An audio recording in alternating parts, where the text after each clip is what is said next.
السلام علیکم، کیسے ہیں آپ سب؟ امید ہے کہ بالکل ٹھیک ہوں گے۔ میں زہرا آپ کی خدمت میں ایک بار پھر ایک نئی مزے کی کہانی لے کر آ گئی ہوں، جس کا نام ہے تیرے روپ کی دھوپ اور میں۔ اور یہ آئی تھی آنچل ڈائجسٹ میں اگست 2002 میں۔ رابعہ کشمیری نے لکھا ہے اسے۔ مزے کی کہانی ہے، شادی کے بعد کی زندگی کی کہانی ہے۔ کس طرح سے میاں بیوی ایک دوسرے کی زندگی میں آتے ہیں اور ایک بہت ہی محبت بھری زندگی گزارتے ہیں، لیکن پھر درمیان میں ایک غلط فہمی آ جاتی ہے، اور پھر کیا ہوتا ہے وہ آپ کو یہ کہانی سننے کے بعد میں پتہ چلے گا۔ تو چلے چلتے ہیں اب کہانی کی طرف، لیکن اس سے پہلے اگر آپ نے چینل کو سبسکرائب نہیں کیا تو جلدی سے کر دیں، کیونکہ اگر آپ اسی طرح کی مزے مزے کی کہانیاں سننا چاہتے ہیں تو آپ کو اس چینل کو سبسکرائب کرنا پڑے گا۔ اور ہماری کہانیاں پسند آتی ہیں تو پلیز اپنی فیملی اور فرینڈ سے بھی ضرور شیئر کیا کیجیے، تاکہ وہ بھی اتنا ہی انٹرٹین ہو جتنا آپ ہوتے ہیں۔ سو چلتے ہیں اب اپنی کہانی کی طرف۔ ارحم، اب میں تمہاری کوئی بات نہیں مانوں گی۔ اگر تمہیں کوئی لڑکی پسند ہے تو بتا دو، ورنہ میں لڑکی پسند کر چکی ہوں۔ طویل اور لا حاصل بحث کا نتیجہ یہ نکلا تھا۔ اس کی نیلی شرٹ کا بازو کہیں گم ہی ہو گیا تھا۔ وہ تو بس حیران ہی کھڑا رہ گیا۔ ارے امی، یہ کیا کہہ رہی ہیں؟ کیوں آپ میرے آزادی کے اور خوشگوار دن شادی جیسے بلا کے بھینٹ چڑھانا چاہ رہی ہیں؟ وہ شرٹ پہن کر ان کے قدموں پہ بیٹھ گیا۔ امی پلیز، ابھی میں شادی کرنے کا سوچ بھی نہیں سکتا۔ میرا بالکل موڈ نہیں ہے۔ لائف کتنی اپسیٹ ہو جاتی ہے شادی کے بعد، آپ کو بالکل نہیں پتا۔ اس کی نیلگوں آنکھوں میں بے پناہ معصومیت تھی، مگر آج امی کچھ بھی سننے کے موڈ میں نہیں تھی۔ موڈ کی کیا بات ہے بھلا؟ شادی ایک اہم فریضہ ہے جسے وقت پر ادا کرنا بہت ضروری ہے، اور شادی کے بعد لائف سیٹ ہوتی ہے، اپسیٹ نہیں۔ وہ بھی آخر ارحم کی ماں تھی۔ مگر امی، ابھی میری شادی کا وقت نہیں آیا۔ وہ اب قداور آئینے کے سامنے کھڑا ہو کر اپنا جائزہ لے رہا تھا۔ جی، آپ تو ابھی دودھ پیتے بچے ہیں۔ زرش نے سیڑھیاں اترتے ہوئے ٹکرا دیا۔ امی، آپ اس کی کر دیں، آخر یہ بھی تو فرض ہے جو آپ کو ادا کرنا ہے۔ اور ہم نے فرض پر کچھ زیادہ ہی زور دیا تھا۔ وہ دونوں زیر لب مسکرا دیں۔ بالکل، اس کی بھی کروں گی، مگر اس سے پہلے بہو لے آؤں، یا ہو سکتا ہے دونوں کے ساتھ ہی کر دوں۔ ان کے چہرے پر بڑی مبہم سی مسکراہٹ تھی، اور تصور کی آنکھ رافع علی کو دیکھ رہی تھی، جو ان کے بڑے بھائی کا بیٹا تھا، اور بھائی کافی عرصے سے زرش کے طلبگار تھے۔ اب وہ تو بی اے کے پیپرز کے بعد فارغ بھی تھی، لہٰذا ان کی طرف سے اصرار مزید بڑھ گیا تھا۔ رافع علی نے حال ہی میں بی فارمیسی کے بعد ایک انگلش میڈیسن کمپنی جوائن کی تھی۔ ارحم گزشتہ 1 سال سے ملٹی نیشنل کمپنی میں چارٹرڈ اکاؤنٹنٹ تھا۔ دونوں کی شادی میں اب کوئی رکاوٹ نہ تھی، اسی لیے ارحم کے لولے لنگڑے بہانے امی نے یکسر نظر انداز کر دیا۔ یاد رکھا تو اتنا کہ زرش کی بے حد عزیز دوست غزل کی پڑوسن اور دوست صہبا انہیں ارحم کے لیے بری طرح بھاگ گئی ہے۔ صہبا کو انہوں نے غزل کے گھر میلاد شریف میں دیکھا تھا۔ بڑی بڑی آنکھوں والی نازک سی صہبا، انجانی سی کشش تھی اس میں۔ پیاری تو غزل بھی تھی، مگر جو بات انہوں نے صہبا میں محسوس کی تھی وہ بہت کم لڑکیوں کا خاصہ ہوتی ہے۔ باحیا، لچکیلی شاخ کی مانند نرم گفتار آواز اور لب و لہجے میں دھیما پن رکھنے والی لڑکیاں انہیں ہمیشہ پسند آتی تھیں۔ اپنے گھر کے لیے انہیں ایسی ہی بہو کی تلاش تھی، کیونکہ وہ خود بہت نرم خو اور باؤ بہار شخصیت کی مالک تھی۔ ارحم کے مزاج کا بھی بخوبی اندازہ تھا، اسی لیے وہ صہبا جیسی لڑکی کو کھونا نہیں چاہتی تھی۔ غزل کے ذریعے جو معلومات ملی تھی اس کے مطابق وہ انگیج نہیں تھی، اپنے گھر میں سب سے بڑی تھی، 2 چھوٹے بھائی تھے، والدین کی بے حد چہی تھی، اسی لیے وہ اس کی آنے والی زندگی کے بارے میں فیصلہ کرنے سے ہچکچا رہے تھے۔ ارحم کی طرف سے گرین سگنل ملنے کے بعد وہ تو چٹ منگنی پٹ بیاگ کے مصداق فوری طور پر اسے اپنے گھر لانا چاہتی تھی، مگر ارحم صاحب ہی اڑیل گھوڑا ثابت ہو رہے تھے۔ ایک ہی رٹ کہ ابھی شادی نہیں کروں گا۔ نہ جانے کب عقل آئے گی اس لڑکے کو۔ اپنے لمبے چوڑے دلکش نقوش والے بیٹے کو وہ نظر بھر کر بھی نہیں دیکھتی تھی۔ ماؤں کے دل خوش ہو جائیں تو کئی وہم ستانے لگتے ہیں۔ امی، آپ ان کی شادی کر دیں، عقل خود ہی ان کے پاس آ جائے گی۔ صہبا کی صورت میں زرش نے چکن سینڈوچ کا ٹکڑا منہ میں رکھتے ہوئے معنی خیز مسکراہٹ کے ساتھ کہا۔ صہبا کے نام نے اس کے چلتے ہاتھ روک دیے تھے۔ ٹائی کی نوٹ ڈھیلی کر کے وہ دوبارہ میدان میں کودنے کا ارادہ کر رہا تھا۔ یہ محترمہ کون ہے؟ یہ میری دوست ہے۔ جواب بھی سوال جیسا تھا، وہ جھنجھلا گیا۔ میں پوچھ رہا ہوں اس وقت ان محترمہ کا ذکر یہاں کیوں؟ اس لیے کہ امی نے اسے آپ کے لیے پسند کیا ہے۔ تمہاری ساری دوستوں کو میں جانتا ہوں، یہ کہاں سے ٹپک پڑی؟ یہ غزل کے برابر میں رہتی ہے۔ اس کے پاپا فورن سروس میں تھے، لہٰذا مختلف شہروں اور ملکوں میں رہنے کے بعد اب وہ لوگ مستقل کراچی شفٹ ہو گئے ہیں، کیونکہ ان کے والد کی ریٹائرمنٹ قریب ہے۔ زرش نے من ساری باتیں دہرا دیں جو اس نے غزل یا پھر خود صحبہ سے سنی تھی۔ تم امی کو سمجھاؤ اور دعا کرو اس کے لیے کہ کوئی اور اچھا لڑکا اسے مل جائے۔ ارحم نے چمکارا، اسے اچھا لڑکا مل سکتا ہے مگر اس جیسی لڑکی ہمیں کوئی نہیں مل سکتی۔ امی نے سر پر کھڑے ہو کر یہ بات بڑے وثوق سے کہی تھی۔ ارحم تو سر پکڑ کر بیٹھ گیا تھا، جبکہ زرش کی آنکھوں کی شرارت کہہ رہی تھی، بکرے کی ماں کب تک خیر منائے گی؟ ارحم، میں آج شام کو اس کے گھر مٹھائی لے کر جا رہی ہوں۔ کیا بات پکی کرنے؟ ارحم کے منہ سے پھسلا، ابھی تو رشتہ ہی نہیں مانگا، بات کہاں سے پکی ہو جائے گی؟ امی مسکرا کر کچن کی طرف مڑ گئیں۔ اس کا مطلب ہے ابھی بچت کے چانسز ہیں، ہو سکتا ہے وہ انکار کر دیں اور کچھ دنوں کے لیے سکون مل جائے مجھے۔ ظاہر ہے امی کو دوسری لڑکی پسند کرنے میں ٹائم تو لگے گا، خیر ابھی اتنا پریشان ہونے کی ضرورت نہیں۔ وہ بظاہر زرش سے مخاطب تھا مگر اس وقت اس کی کیفیت خود سے باتیں کرنے والی ہو رہی تھی۔ ناشتہ کر کے وہ اطمینان کا سانس لیتا ہوا آفس روانہ ہو گیا۔ سارے راستے وہ انکار کی دعائیں مانگتا رہا مگر دعائیں کسی اور کی قبولیت کا شرف حاصل کر گئی تھی۔ اس میں امی جان اور غزل کی کوششوں کا بڑا عمل دخل تھا۔ صحبہ کے والدین سے پہلی ملاقات کا تاثر بڑا بھرپور تھا۔ امی جان نے جب اپنی خواہش کا اظہار کر کے ارحم کی تصویر انہیں تھمائی تو انہوں نے حقیقی مسرت کا اظہار کرتے ہوئے تصویر اپنے پاس رکھ لی۔ سوچنے کی مہلت تو محض رسمی تھی، ورنہ تو ارحم انہیں پہلی نظر میں اچھا لگا تھا۔ منسٹری آف کامرس میں فائنانس ڈائریکٹر کا نہایت خوش شکل اور اکلوتا بیٹا صحبہ کے لیے آئے ہوئے سارے رشتوں میں یقیناً پہلے نمبر پر تھا۔ اس کی اپنی قابلیت اور روشن مستقبل نے اضافی سفارش کا کام کیا تھا، اور پھر امی جان کا محبت بھرا اصرار۔ ان ساری باتوں نے انہیں مجبور کر دیا تھا کہ وہ ارحم کو صحبہ کے لائف پارٹنر کی حیثیت سے چن لیں۔ یوں چند ہی ملاقاتوں میں یہ اہم فیصلہ بھی ہو گیا، جس کے نہ ہونے کے لیے ارحم نے بہت سی دعائیں مانگی تھی۔ یہ لو ارحم، صحبہ کی تصویر دیکھ لو، بعد میں مجھ سے گلہ نہ کرنا۔ چھوڑے امی، اب تصویر دیکھ کر کیا کروں گا؟ آپ نے اپنی خواہش پوری کر لی، بس یہی کافی ہے۔ وہ حد درجہ ناراض تھا۔ امی کو بھی غصہ آ گیا۔ ارحم، یہ تم بات کس طرح کر رہے ہو؟ تمہاری شادی کی عمر ہے اور یہ کوئی دنیا سے انوکھی بات نہیں ہے جو تم اس طرح کے رد عمل کا اظہار کر رہے ہو۔ میں نے تم سے تمہاری پسند پوچھی تھی، صحبہ بہت پیاری بچی ہے، بالکل تمہارے جوڑ کی، ملو گے تو میری پسند کی داد دو گے۔ وہ خفگی سے کہتی ہوئی اٹھ کر جانے لگی تو ارحم نے ان کے گلے میں باہیں ڈال دی۔ ارے میری پیاری امی جان، میں آپ کی پسند سے انحراف کا سوچ بھی نہیں سکتا۔ میں تو بس ابھی شادی کرنے کے موڈ میں نہیں تھا، لیکن آپ کی خوشی کے لیے میں اپنا موڈ بدل سکتا ہوں۔ اس میں کوئی شک نہیں کہ میری امی کی پسند لاجواب ہے۔ اس نے تصویر پر اچٹتی سی نگاہ ڈال کر شریر لہجے میں کہا تو ان کے چہرے پر بھی طمانینت بھری مسکراہٹ پھیل گئی۔ بہت بڑے ڈرامے باز ہو تم۔ بیٹا بھی تو ہاشم حسین کا ہوں، بڑے دلربا لہجے میں کہتا ہوا وہ ان کی گود میں سر رکھ کر لیٹ گیا۔ بھائی، اب آپ بڑے ہو جائیں، صحبہ نے یہ حرکتیں دیکھ لی تو انکار کر دے گی۔ زرش غزل کے ساتھ اچانک ہی اندر داخل ہوئی تھی۔ تم دونوں خونخوار بلیاں ہو، خبردار جو مجھ سے نیک مانگنے کی کوشش کی اور آئندہ آئس کریم بھی نہیں کھلاؤں گا۔ بڑی معصوم دھمکیاں تھیں۔ وہ دونوں کھلکھلا کر ہنس پڑیں۔ صحبہ کو بتائیں گے؟ ہاں، تم لوگ تو جنرل کالج کی استاد ہو، اب اس سے فیس لینا شروع کر دو۔ ارحم نے تو جل کر کہا تھا مگر ان کی معنی خیز مسکراہٹ میں کمی نہ آئی تھی۔ یہ تو بڑی معمولی سی بات تھی، وہ تو نہ جانے کیا کچھ اسے بتا چکی تھی، جس پر اس نے کہا تھا اللہ میرے مستقبل کا حامی و ناصر ہو۔ ارحم بھائی، صحبہ بہت اچھی کوکنگ کر لیتی ہے۔ غزل نے اب ادھر کی باتیں ادھر پہنچانے کا آغاز کیا تھا۔ نہیں بھائی، میں کسی کک سے شادی نہیں کر سکتا۔ وہ ایک دم اٹھ کر بیٹھ گیا۔ آگے بھی سنیں، وہ چائنیز کھانے بھی بہت اچھے بنا لیتی ہے۔ زرش نے اضافہ کیا جو اس کی کمزوری سے واقف تھی۔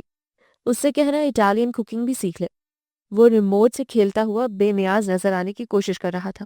دل کے کسی روزن سے وہ شربتی آنکھوں والی حسینہ جھانک رہی تھی جس کی تصویر اس نے سرسری دیکھی تھی مگر سب ہو گئی تھی۔ سرسری دیکھنے پر یہ حال ہے تو وہ ایک دم اپنی نظروں میں چور سا بن گیا۔ اور بھی کوئی پیغام دینا ہو؟ غزل نے معنی خیزی سے آنکھیں گھمائی تو اس نے کشن اٹھا لیا۔ بھائی، آپ اس سے فون پر بات کر لینا۔ امی اٹھ کر جا چکی تھی۔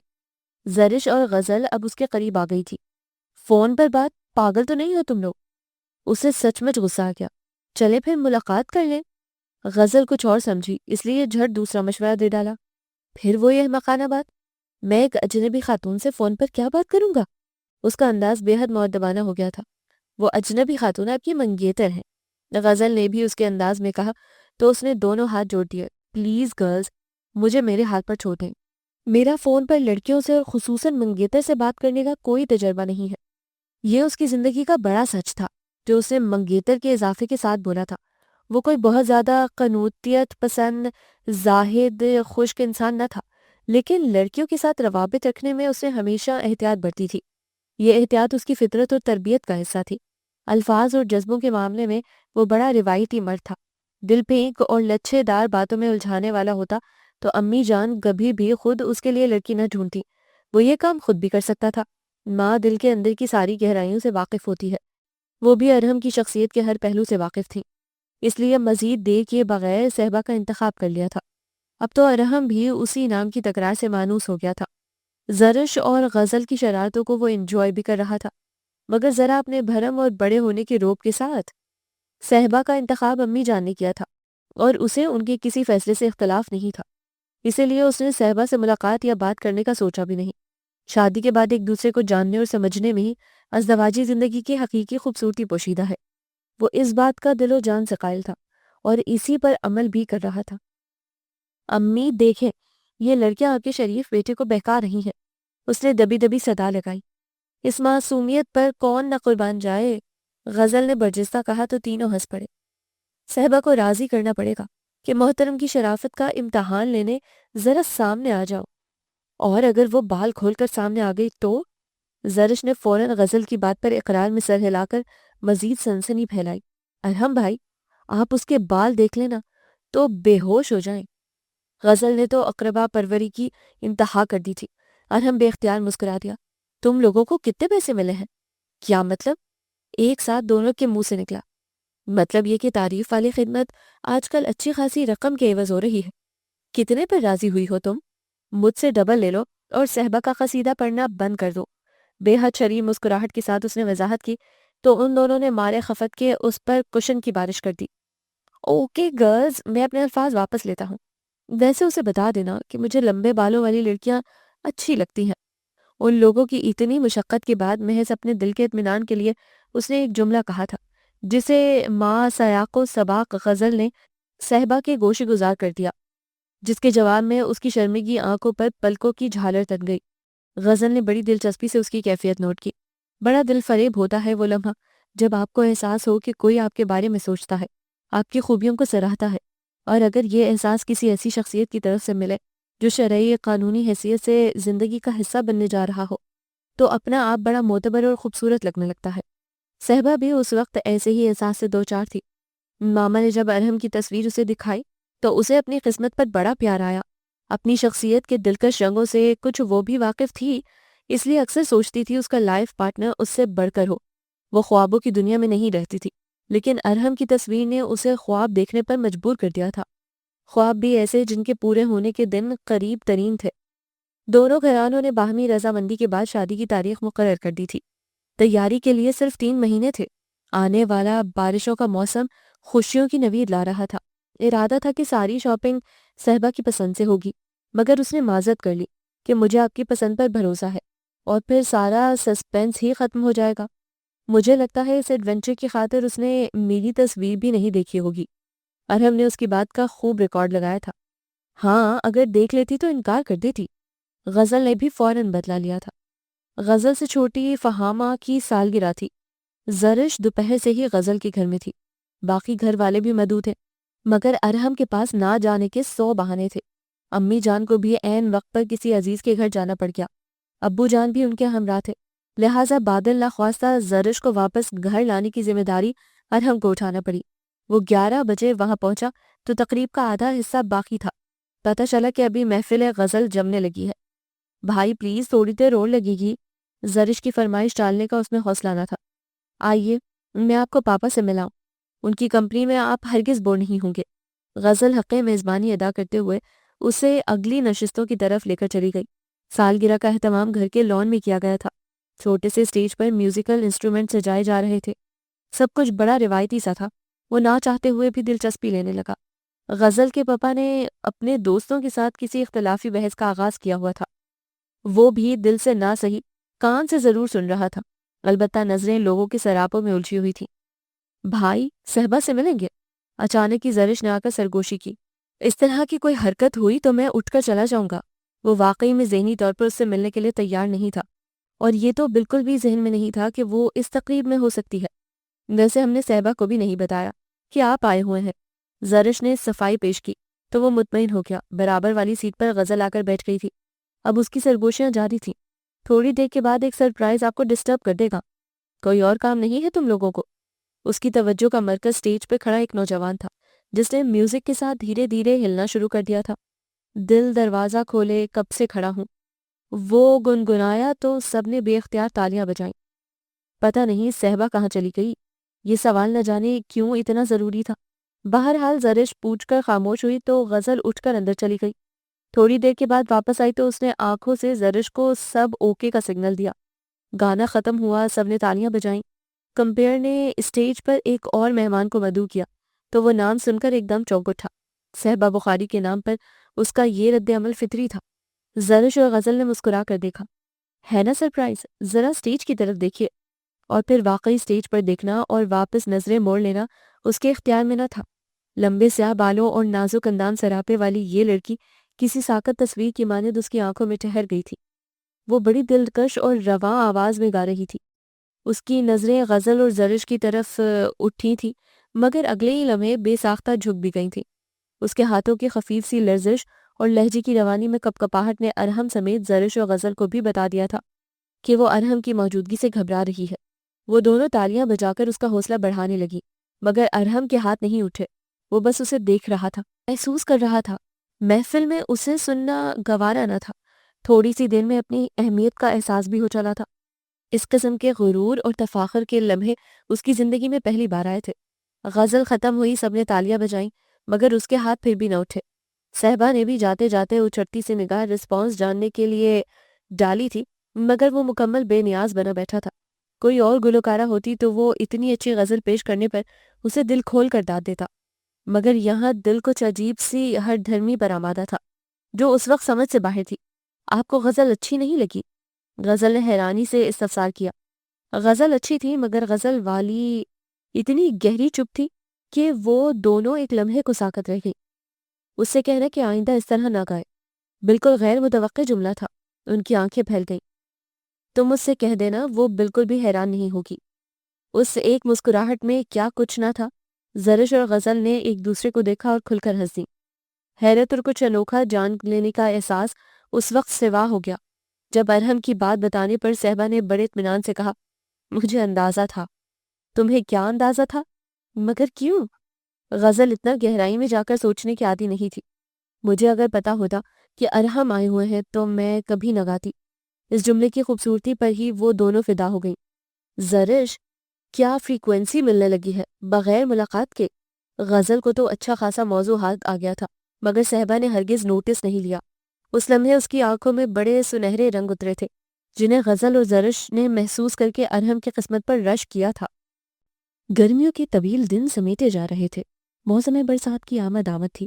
نیلے آسمان کا سورج بادشاہ آبر کی چادروں میں چھپا رہتا۔ معتدل ہواؤں کی وجہ سے ماحول میں گرمی کی حدت کم ہو گئی تھی۔ ایسے میں دونوں گھر شادی کے روایتی شور ہنگامے کی لپیٹ میں تھے۔ ارحم کے کزنز جو کبھی بھی اس سے اتنے بے تکلف نہیں تھے، اس ہنگامے کے مرکزی کردار تھے۔ گنتی کے دوست بھی شرارت کا کوئی موقع ہاتھ سے جانے نہیں دے رہے تھے۔ غزل دونوں جگہ حق دوستی ادا کرتے کرتے آدھی ہو چلی تھی۔ پتلی سی کمر میں مزید خم پڑ گیا تھا جس کا اسے بڑا افسوس تھا۔ تمہاری شادی پر میں بے حساب چکا دوں گی، صہبا نے تسلی دی۔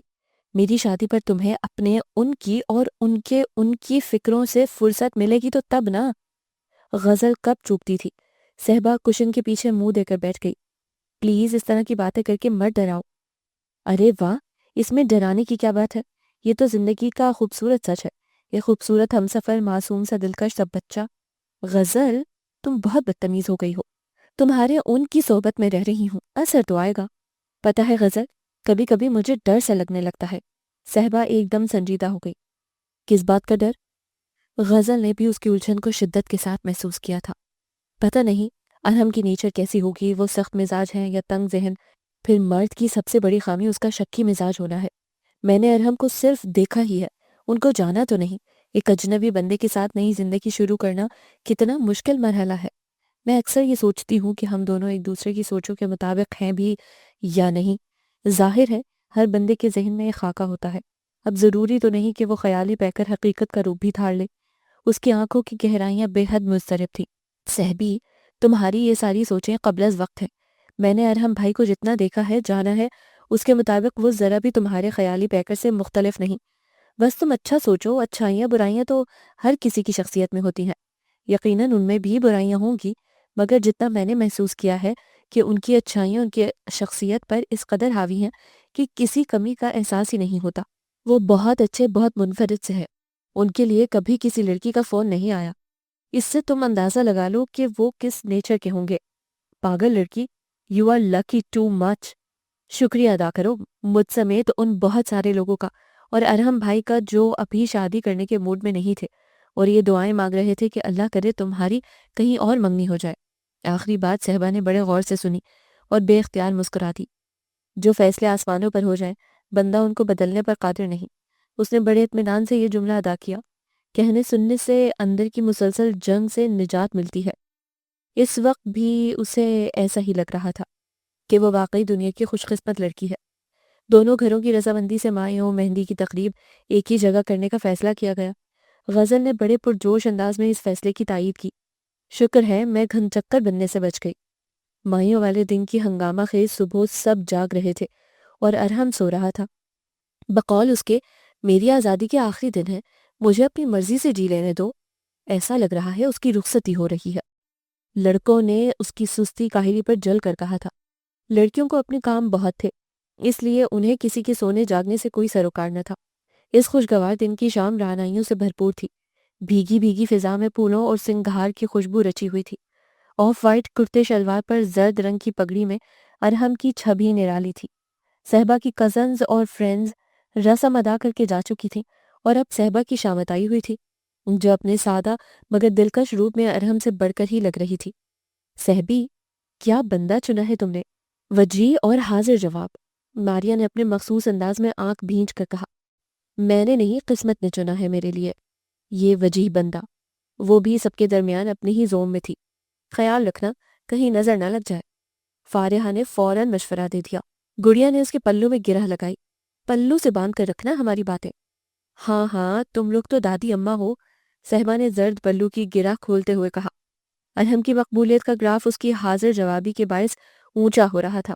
صحبا نے بہت سارے خدشوں کو ذہن سے جھٹک کر کرسی کی بیک سے ٹیک لگا کر آنکھیں موند لیں۔ زندگی کے یہ حسین پل بہت اچانک اور بہت سرد سے آئے تھے۔ وقت نے ارحم کی صورت میں بہت بڑا خوبصورت تحفہ اسے عطا کیا تھا، جس پر وہ باری تعالیٰ کی بار بار شکر گزار تھی۔ مائیوں اور بارات کا درمیانی وقفہ گو کے 3 دنوں پر محیط تھا، مگر یہ 3 دن اتنی تیزی سے گزرے کہ وقت کی تیز رفتاری سے گلہ سا ہو گیا تھا۔ مائیوں سے بارات تک ارحم کے نخرے بمشکل ہی اس کے دوستوں نے برداشت کیے تھے۔ ایک تو وہ شادی کر کے احسان کر رہا تھا، پھر دلہن کی تعریفیں، خود اس کی اپنی شخصیت کے چرچے، بہت ساری خصوصیات نے اسے راجہ اندر بنا دیا تھا۔ بمشکل اسے پھولوں کی فقط ایک مالا پہنائی گئی۔ پرسنل گرومنگ میں اس نے 2 گھنٹے لگائے۔ یار تم تو اتنے کاہل نہیں تھے، پھر آج کیا ہو گیا ہے تمہیں؟ وقت پر روانہ ہونا ہے یا نہیں؟ اس کے چچا زاد نے اسے لتاڑا تو کچھ اس کی آنکھیں کھلیں کہ موجودہ حالات کو مد نظر رکھتے ہوئے وقت کی پابندی کتنی لازم ہے۔ اور پھر جب وہ گاڑی میں بیٹھ رہا تھا تو دیکھنے والوں نے بار بار ایک ہی جملہ کہا کہ ارحم شہزادہ لگ رہا ہے۔ فون کلر کے پرنٹ سوٹ پر سرخ رنگ کی پگڑی اور سرخ پھولوں کی مالا میں اس کی شخصیت کو 4 چاند لگ گئے تھے۔ نہ جانے کیوں اس کے دل میں کہاں سے یہ خیال آن سمایا تھا کہ وہ صحبا سے کسی طور کم نہ لگے۔ اگر صحبا کے حسن کے چرچے ہیں تو اس کی وجاہت اور جامہ زیبی پر بھی بھرپور تبصرہ کیا جائے اور ہر لحاظ سے صحبا ارحم کے کپل کی تعریف کی جائے۔ نمایاں رہنا اور نمایاں نظر آنے کی صحیح کرنا ہر انسان کی فطرت کا حصہ ہوتا ہے، مگر ارحم میں یہ احساس شدت کے ساتھ پایا جاتا تھا۔ بچپن سے لے کر اب تک اسے کسی بھی مقام پر نظر انداز نہیں کیا گیا تھا۔ بچپن میں اس کی معصومیت، خوبصورت باتیں اور ذہانت دوسروں کو متاثر کرتی تھی۔ بڑے ہونے پر اعلیٰ تعلیم، بہترین تربیت اور والدین کے اعتماد نے ان خصوصیات کو نکھار بخشا، جس کا نتیجہ یہ نکلا کہ وہ ہر چیز پر پرفیکشن چاہتا تھا۔ صاحبہ کا انتخاب کرتے وقت بھی امی نے اس کی فطرت اور طبع کے اس رنگ کو مد نظر رکھا تھا۔ ماں اولاد کے سارے رازوں کو بغیر کہے جان لیتی ہے۔ اس کا احساس ارحم کو اس دن ہوا جب صاحبہ نے اسٹیج پر آ کر محفل میں موجود ہر فرد کی توجہ اپنی جانب کھینچ لی تھی۔ خود وہ بھی کتنی دیر تک اسی کی طرف متوجہ رہا تھا۔ یہ الگ بات کہ اس نے اپنے انداز سے ظاہر نہیں کیا تھا۔ اظہار کے معاملے میں وہ ہمیشہ سے کنجوس تھا، مگر سارے وقت ایک سے نہیں رہتے۔ یہ جو خوبصورت لمحے اب اس کی دسترس میں تھے، ان کا تقاضا یہ تھا کہ وہ کچھ بولے۔ شادی کی پوری تقریب میں اس نے لوگوں کے جملے سنے تھے کہ صاحبہ کو ارحم کے لیے بنایا گیا ہے اور ارحم صاحبہ کے لیے بنا ہے۔ ان جملوں کی صداقت پر اسے یقین آ گیا تھا۔ نفیس دبکے کے کام والے بھاری سرخ آنچل سے جھانکتا چہرہ بے حد موہنا اور دلکش لگ رہا تھا۔ اس نے حسن کو خراج تحسین بڑے سادہ سے الفاظ میں پیش کیا، صاحبہ تم بہت خوبصورت ہو۔ شرمی کی مسکراہٹ کے ساتھ نگاہیں اٹھی تھیں جن میں یہ تحریر واضح تھی کہ آپ بھی بہت خوبصورت ہے۔ کہتے ہیں کہ چہرہ دل کا آئینہ ہوتا ہے، کیا تمہارا دل بھی تمہارے چہرے کی طرح خوبصورت ہے؟ اتنا بے تکلف اور اپنائیت سے بھرپور لہجہ تھا کہ صاحبہ کو ایک لمحے کے لیے بھی اجنبیت کا احساس نہیں ہوا۔ صرف یہ 2 گھنٹے قبل ہی تو قانون اور شرع نے انہیں نئی زندگی کا پہلا قدم اٹھانے کی اجازت دی تھی، مگر وہ پہلا قدم کیا اٹھا تھا؟ میلوں کے فاصلے طے ہونے کا پتہ ہی نہیں چلا۔ ولیمے والا دن دوستوں کا جھرمٹ یہ جاننے کی کوشش کر رہا تھا کہ ارحم کیسا لائف پارٹنر ثابت ہوگا، کیونکہ تم تو بہت اچھی فیس ریڈر ہو، اب تک تم نے بہت کچھ پڑھ لیا ہوگا۔ میری توقعات سے بڑھ کر بہت جذباتی۔ آخری لفظ دانتوں تلے دبا کر ہی رہ گیا تھا، کیونکہ اس کی سمجھ میں نہیں آ رہا تھا کہ شخصیت کا یہ رنگ خوبی میں شمار ہوتا ہے یا خامی میں۔ یو آر لکی یار، اس جملے کی تو وہ عادی ہو گئی تھی، اس وقت بھی وہ صرف مسکرانے پر اکتفا کر گئی۔ ماما پاپا کے چہرے پر بھی شانتی تھی۔ فرض کی تکمیل کا یہ مرحلہ بڑی خوبصورتی کے ساتھ اپنے اختتام کو پہنچا تھا۔ انہیں یقین تھا کہ ارحم صاحبہ کے لیے مثالی لائف پارٹنر ثابت ہوگا۔ بھائی، اب بھابھی کے بالوں کے بارے میں کیا خیال ہے؟ غزل اور زرش کی شریر مسکراہٹ پر صاحبہ کا چہرہ سرخ ہو گیا تھا۔ سوچ رہا ہوں کٹوا دوں، ہر وقت انہیں ہی سنوارتی رہتی ہے محترمہ، رقیبیں روح سیاہ بن گئی ہیں، میری تو آدھی جان ہے ان میں۔ صاحبہ نے جلدی سے دراز بانوں کی چوٹی ہاتھوں میں تھام لی۔ اور آدھی؟ زرش نے بڑی معصومیت سے جملہ اٹکا تھا۔ صاحبہ نے کشن اٹھایا تھا، مگر سامنے کچن میں امی جان بھی تھی۔ فطری جھجک نے اس کے ہاتھ روک دیے۔ ویسے آپ لوگ گھومنے پھرنے کب جا رہے ہیں؟ غزل نے بالآخر مطلب کی بات کی۔ اگلے ہفتے۔ تم لوگ بھی چلو نا، ارحم نے بے ساختہ کہا تھا، اور غزل کو اچھا لگ گیا۔ اسے تو ویسے بھی ایک بات کے 10 مطلب نکالنے کی عادت تھی۔ ایک نظر اس نے زرش پر ڈالی تھی اور دونوں بے اختیار ہنستی چلی گئی تھیں۔ Are you mad girls? اب وہ واقعی میں غصے میں تھا۔ نہیں، مگر ہو جائیں گے۔ وہی ہنسی۔ صاحبہ نے اٹھنے میں ہی عافیت جانی تھی۔ اسے اس معنی خیز ہنسی کا اچھی طرح پتا تھا۔ ارحم نے سارے لحاظ بالائے طاق رکھ کر کشن سے ان پر حملہ کیا۔ جنگ و جدل کا منظر پیش کرتا لاؤنج اچانک مہمانوں کی آمد پر پرسکون ہو گیا۔ ماموں، مومانی اور رافع علی کی آمد بالکل غیر متوقع تھی۔ زرش کی ہنسی کو کیا بریک لگے، وہ تو منظر سے ہی غائب ہو گئی۔ بڑی رونق لگی ہوئی ہے یہاں تو۔ مومانی جان کا اشارہ کمرے کی حالت زار کی طرف تھا۔ دراصل آنٹی ہم لوگ کھیل رہے تھے، غزل نے صفائی پیش کی۔ اب یہ کھیلنے کی عمر تو نہیں ہے، رافع علی نے جلدی سے کہا تو وہ مسکرا دی۔ کہہ دوں گی جا کر ان سے بھی، وہ معنی خیزی سے مسکرائی۔ بڑی نوازش ہوگی، وہ بھی برجستگی سے کم نہیں تھا۔ اب صاحبہ اور غزل نے زرش کا گھیراؤ کیا ہوا تھا۔ تھوڑی دیر کے بعد ارحم اور رافع بھی چٹکلے چھوڑنے آ گئے۔ لاؤنج میں بڑوں کی محفل جمی ہوئی تھی اور ماموں رافع کی شادی جلدی کرنا چاہ رہے تھے۔ اس سے قبل رافع اور ارحم کی شادی ایک ساتھ کرنے کا پروگرام بنایا گیا تھا، مگر اس کا بھرپور اختلاف زرش اور رافع نے ہی کیا تھا۔ ان کا ایک ہی استدلال تھا کہ ہم کیا خاک انجوائے کریں گے۔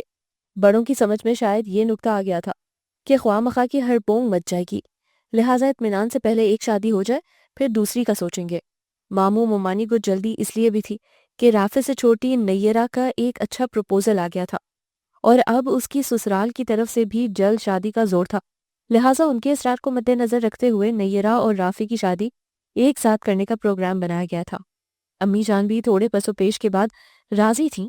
ابا جان نے آج تک کسی معاملے میں امی سے اختلاف نہیں کیا تھا، لہٰذا یہاں بھی امکان نہیں تھا۔ پھر یہاں بھی وہی ہوا جو عموماً باہمی رضامندی کے معاملوں میں ہوا کرتا ہے۔ 3 مہینے کے بعد شادی کی تاریخ مقرر کر دی گئی تھی۔ اس دوران ارحم اور صہبا کو اسپین بھی جانا تھا۔ جگہ کا انتخاب دونوں نے اپنی اپنی پسند کے مطابق کیا تھا۔ یہ اتفاقی تھا، دونوں کو نت نئی جگہ دیکھنے کا شوق تھا، لہٰذا ہنی مون ٹرپ کو معمول کے تفریحی ممالک کی سیر کے لیے مخصوص نہیں کیا گیا تھا۔ اسپین میں مسلمانوں کی عظمت رفتہ کے مٹے مٹے نقوش کئی صدیوں بعد بھی باعث کشش ہیں۔ بہت سے لوگ آج بھی الحمرا اور مسجد قرطبہ کو اپنی آنکھوں سے دیکھ کر یہ تسلی کرنا چاہتے ہیں کہ مسلمانوں نے ایک طویل عرصے تک اس سرزمین کو اپنی سلطنت بنائے رکھا۔ ارحم اور صہبا کی دلچسپی کا محور بھی موجودہ غیر اسلامی تہذیب کا مرکز اسپین اور ماضی کے اندلس کی یادگاریں تھیں۔ سفر کے آغاز پر دونوں ہی بے حد خوش تھے۔ گو کہ 1 مہینے کی قلیل مدت اسپین کی تفریح کے لیے کم تھی، مگر یہ اطمینان ہی کافی تھا کہ وہ ایک دوسرے کی ہمراہی میں اپنا پسندیدہ شغل انجوائے کریں گے۔ 1 مہینے کے بعد جب انہوں نے واپسی کے لیے رخت سفر باندھا تھا تو یوں لگ رہا تھا جیسے اپنا بہت کچھ بھول رہے ہوں۔ صہبا، یہ وقت اتنی جلدی کیوں گزر جاتا ہے؟ ڈھلتی شام کے سرمئی نظاروں سے مسحور ہوتے ہوئے ارحم نے پوچھا تو صہبا بھی اداسی سے مسکرا دی۔ اچھا وقت ہمیشہ جلدی گزر جاتا ہے، اور مجھے یقین ہے کہ آنے والا وقت بھی اچھا ہوگا۔ یقیناً اچھا، بلکہ بہت اچھا ہوگا، ایک چھوٹے سے بیبی کے ہمراہ۔ ارحم، صہبا نے مکہ تان لیا تھا۔ ارحم نے بے تحاشا مسکراتے ہوئے اس کا ہاتھ تھام لیا۔ بیگم صاحبہ، ہمیں کسی گستاخی پہ مجبور نہ کیجیے۔ حد کرتے ہیں ارحم آپ بھی۔ صہبا کا چہرہ مزید سرخ ہو گیا۔ مجھے تو نہیں لگتا کہ تم یورپ میں رہ رہی ہو۔ وہ دلچسپی سے اس کے سرخ چہرے کو دیکھتا ہوا بولا تو وہ ایک دم سنجیدہ ہو گئی۔ کیا مطلب؟ یورپ میں رہنے والے بندے بے شرم ہو جایا کرتے ہیں یا اپنی تربیت اور مشرقیت بھول جاتا ہے؟ آپ کو مامس سے مل کر احساس نہیں ہوا کہ وہ اپنی روایتوں کے معاملے میں کس قدر سخت اور قدامت پسند ہے؟ بس یہی سختیاں یورپ میں قدم قدم پر میرے ساتھ تھیں، جنہوں نے میری تربیت میری ٹیچر کے مطابق کی۔ یار، تم تو سنجیدہ ہو گئی۔ میں نے مذاق کیا تھا۔ کیا میرا حق نہیں بنتا کہ مذاق کروں؟ حق؟ سارے حقوق اپنے نام کروا کر پوچھ رہے ہیں، حق نہیں بنتا؟ وہ معصومیت کے ساتھ زیر لب بڑبڑائی تو ارحم زور سے ہنس دیا۔ دل چاہتا ہے تم سے خوب لڑوں۔ مجھے ابھی بہت ساری پیکنگ کرنی ہے، صبح سویرے کی فلائٹ ہے، لہٰذا میں اندر جا رہی ہوں۔ اس نے بے تکی باتوں کو سمیٹنے کی کوشش کی، ورنہ ارحم تو اپنے مخصوص چلبلے موڈ سے باہر آنے کو تیار نہیں تھا۔ کر لینا پیکنگ بھی، ابھی بہت ٹائم ہے۔ اس نے سرحد سے اس کا آنچل تھام لیا تھا۔ کبھی کبھی میں سوچتی ہوں کہ یہ آپ کی شخصیت کا کون سا رخ ہے، اتنا شوق، اتنا شرارتی، زندگی کے ہر لمحے سے انجوائے کرنے والا۔ حالانکہ آپ سے پہلی ملاقات میں یا آپ کی خاموشی سے آپ کی شخصیت کا جو تاثر ملا تھا وہ بہت باروب، سنجیدہ اور قدر مغرور سا تھا۔ صہبا نے واپس پلٹ کر نہایت سنجیدگی سے اپنی بات مکمل کی تو اس نے بڑی گہری نگاہوں سے اپنی اس نصف بہتر کا جائزہ لیا جو تھوڑے سے دنوں میں متاع جان کی حیثیت اختیار کر گئی تھی۔ تمہیں اعتراض کس بات پر ہے؟ میرے سنجیدہ ہونے پر یا شوق ہونے پر؟ مجھے کسی بھی بات پر اعتراض نہیں، بس اکثر یہ سوچتی ہوں آپ کی شخصیت کے اور کتنے رنگ ہیں جو میری نگاہوں سے پوشیدہ ہیں۔ جلدی کس بات کی ہے؟ آہستہ آہستہ معلوم کرنے کی کوشش کرو، ایسا نہ ہو کہ تمہاری دلچسپی ختم ہو جائے۔ عموماً یہی ہوتا ہے نا، کتاب کے سارے چیپٹرز پڑھ لیے جائیں تو وہ سب سے نچلے شیلف میں چلی جاتی ہے۔ ارحم از حد سنجیدہ تھا، جیسے کوئی راز کھل جانے پر خفا ہو جائے۔ ایسی بات کیوں کی آپ نے؟ کتاب اور انسان میں فرق ہوتا ہے، اور کیا یہ میرا حق نہیں بنتا کہ آپ کے بارے میں زیادہ سے زیادہ جان لوں تاکہ آپ کی خفگی اور ناراضگی سے بچنے کے لیے حفاظتی اقدامات کر سکوں؟ صہبا نے بڑے سبھاؤ کے ساتھ اپنی بات مکمل کی اور احساس سپردگی کے ساتھ اپنے ہاتھ ارحم کے مضبوط ہاتھوں میں دے دیے۔ تم بہت چالاک ہو، اپنی بات کہہ جاتی ہو اور ناراض بھی نہیں ہونے دیتی ہو۔ ایسی تو کوئی بات نہیں ہے ارحم، آپ کو اپنی اہمیت کا احساس ہے۔ وہ تو خیر مجھے اسی دن ہو گیا تھا جب ایک پر اعتماد سی لڑکی سٹیج پر آ کر کنفیوز ہو گئی تھی۔ ارحم نے جلدی سے اپنی بات مکمل کی تو وہ اس دن کو یاد کر کے بے اختیار مسکرا دی۔ اسی دن تو مجھے احساس ہوا تھا کہ آپ بہت روڈ ہیں۔ وہ تمہیں اس لیے ہوا ہوگا کہ میں نے اتنی اچھی غزل پیش کرنے پر تمہیں داد نہیں دی تھی۔ شاید۔ اس کے تصور میں اس شب کا منظر ابھر آیا۔ غزل بھی اچھی تھی، آواز بھی بہت اچھی تھی، مگر تم مجھے اچھی نہیں لگیں گاتے ہوئے۔ ارحم نے صاف گوئی سے کہا تو اسے ذرا بھی حیرت نہیں ہوئی۔ مجھے احساس ہو گیا تھا اور مجھے بہت اچھا لگا تھا۔ ظاہر ہے اس طرح کا جذبہ ہر کسی کے لیے نہیں ہوتا، مجھے بھی اس وقت اپنے خاص ہونے کا احساس ہو گیا تھا۔ صاحبہ نے شوخی کے ساتھ اس کی آنکھوں میں جھانکا تو وہ بے اختیار ہنس دیا، تو گویا ہم دونوں اس وقت ایک ہی کیفیت سے دوچار تھے۔ ویسے اتنا اچھا گانا تم نے بغیر کسی استاد کے سیکھ لیا؟ اگر آپ اچھا کہہ رہے ہیں تو شکریہ، یہ تو بس خود بخود ہی آ گیا۔ کالج میں پھر یونیورسٹی میں ٹیچرز اور فرینڈز نے حوصلہ افزائی کی۔ یونیورسٹی میں ایک کرسچن میوزک ٹیچر تھیں، انہوں نے میری بہت حوصلہ افزائی کی۔ میرا گروپ تو ہر گروپ میں پیش رہتا تھا۔ وہ بڑی مسرت کے ساتھ اپنے بارے میں بتا رہی تھی اور ارحم نہایت دلچسپی سے اس کی باتیں سن رہا تھا۔ رات گئے تک وہ دونوں یوں ہی ایک دوسرے کو سنتے سناتے رہے۔ آج ایک دوسرے کو جاننے کا سلسلہ دراز ہو گیا تھا۔ دھیرے دھیرے شخصیت کے اسرار سے پردہ اٹھے تو زندگی بہت دلچسپ اور مصروف ہو جاتی ہے۔ پاکستان پہنچ کر بھی ان کا یہ مشغلہ جاری تھا۔ صاحبہ کو احساس تھا کہ نئے گھر میں ایڈجسٹ ہونے کے لیے اسے قدم قدم پر اپنی فہم و فراست اور مزاج کی نرمی سے کام لینا ہوگا۔ غیر محسوس طریقے سے اس نے گھر کی کئی ذمہ داریاں اپنے ہاتھوں میں لے لی تھیں۔ زرش کی شادی کا بھی سلسلہ تھا، اس لیے کام بہت تھے۔ مہمانوں کی تواضع ایک اضافی ذمہ داری تھی جس کو وہ زرش کی مدد سے خوش اسلوبی کے ساتھ نبھانے کی کوشش کرتی۔ شاپنگ کا سلسلہ کیا شروع ہوا، وہ دونوں گھن چکر بن کر رہ گئی۔ اس وقت بھی وہ دونوں نمک ملے پانی میں پاؤں دے کر بیٹھی تھیں اور بآواز بلند بوتیک کی سیلز گرلز پر تبصرہ ہو رہا تھا، جن سے بہت زیادہ دماغ کھپانے کے بعد انہوں نے مطلوبہ ڈریسز مناسب قیمت میں حاصل کیے تھے۔ تو اس میں مشقت کی ضرورت کیا تھی؟ کیا کوئی دوسرا بوتیک نہ تھا؟ امی جان نے سرزنش کی۔ بس امی، ہمیں بھی ضد ہو گئی تھی۔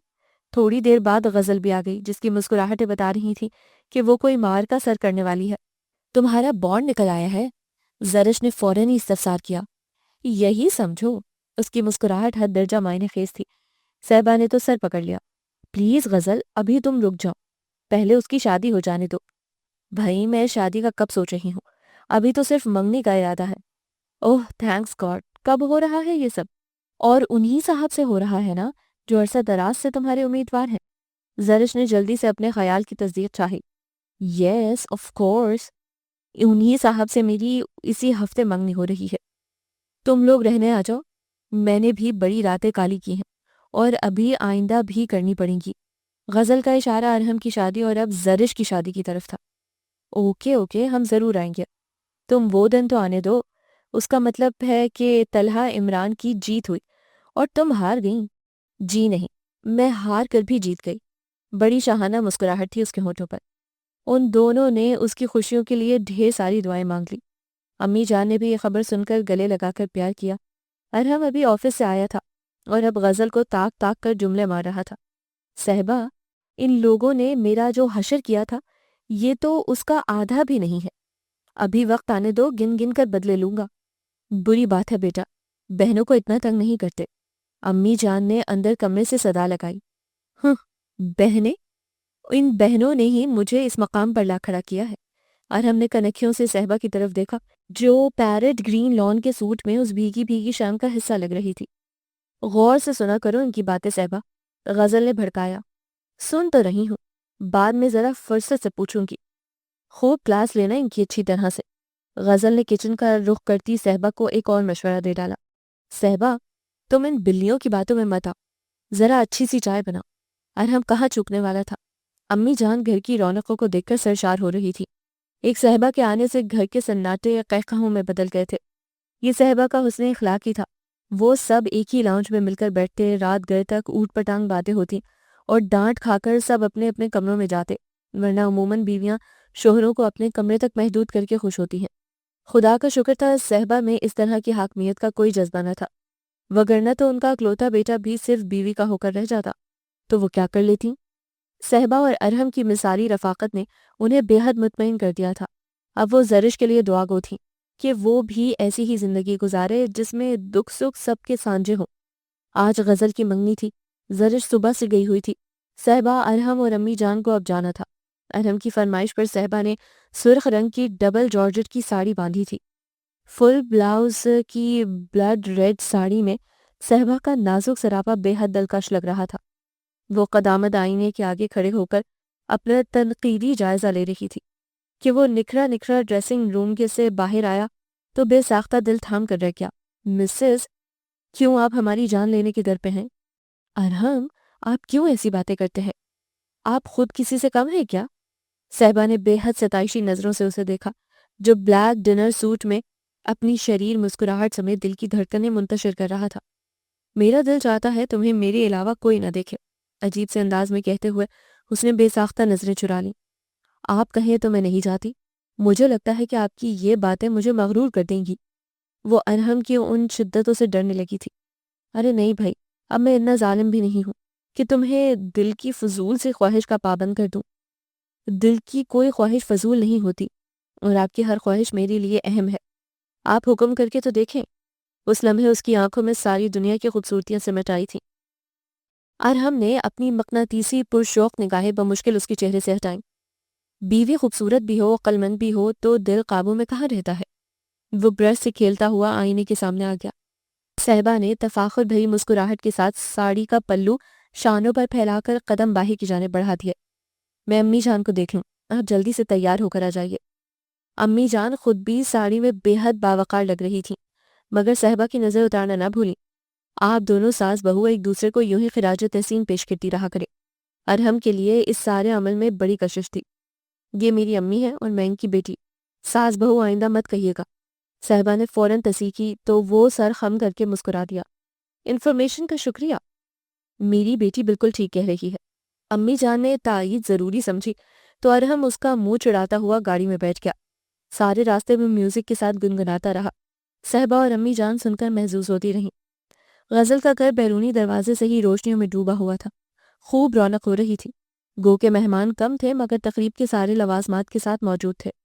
ارحم اور صاحبہ کے خوبصورت ساتھ نے ماحول میں مزید خوبصورتی پیدا کر دی تھی۔ صاحبہ کی فرینڈز ان کو گھیر کر بیٹھ گئیں۔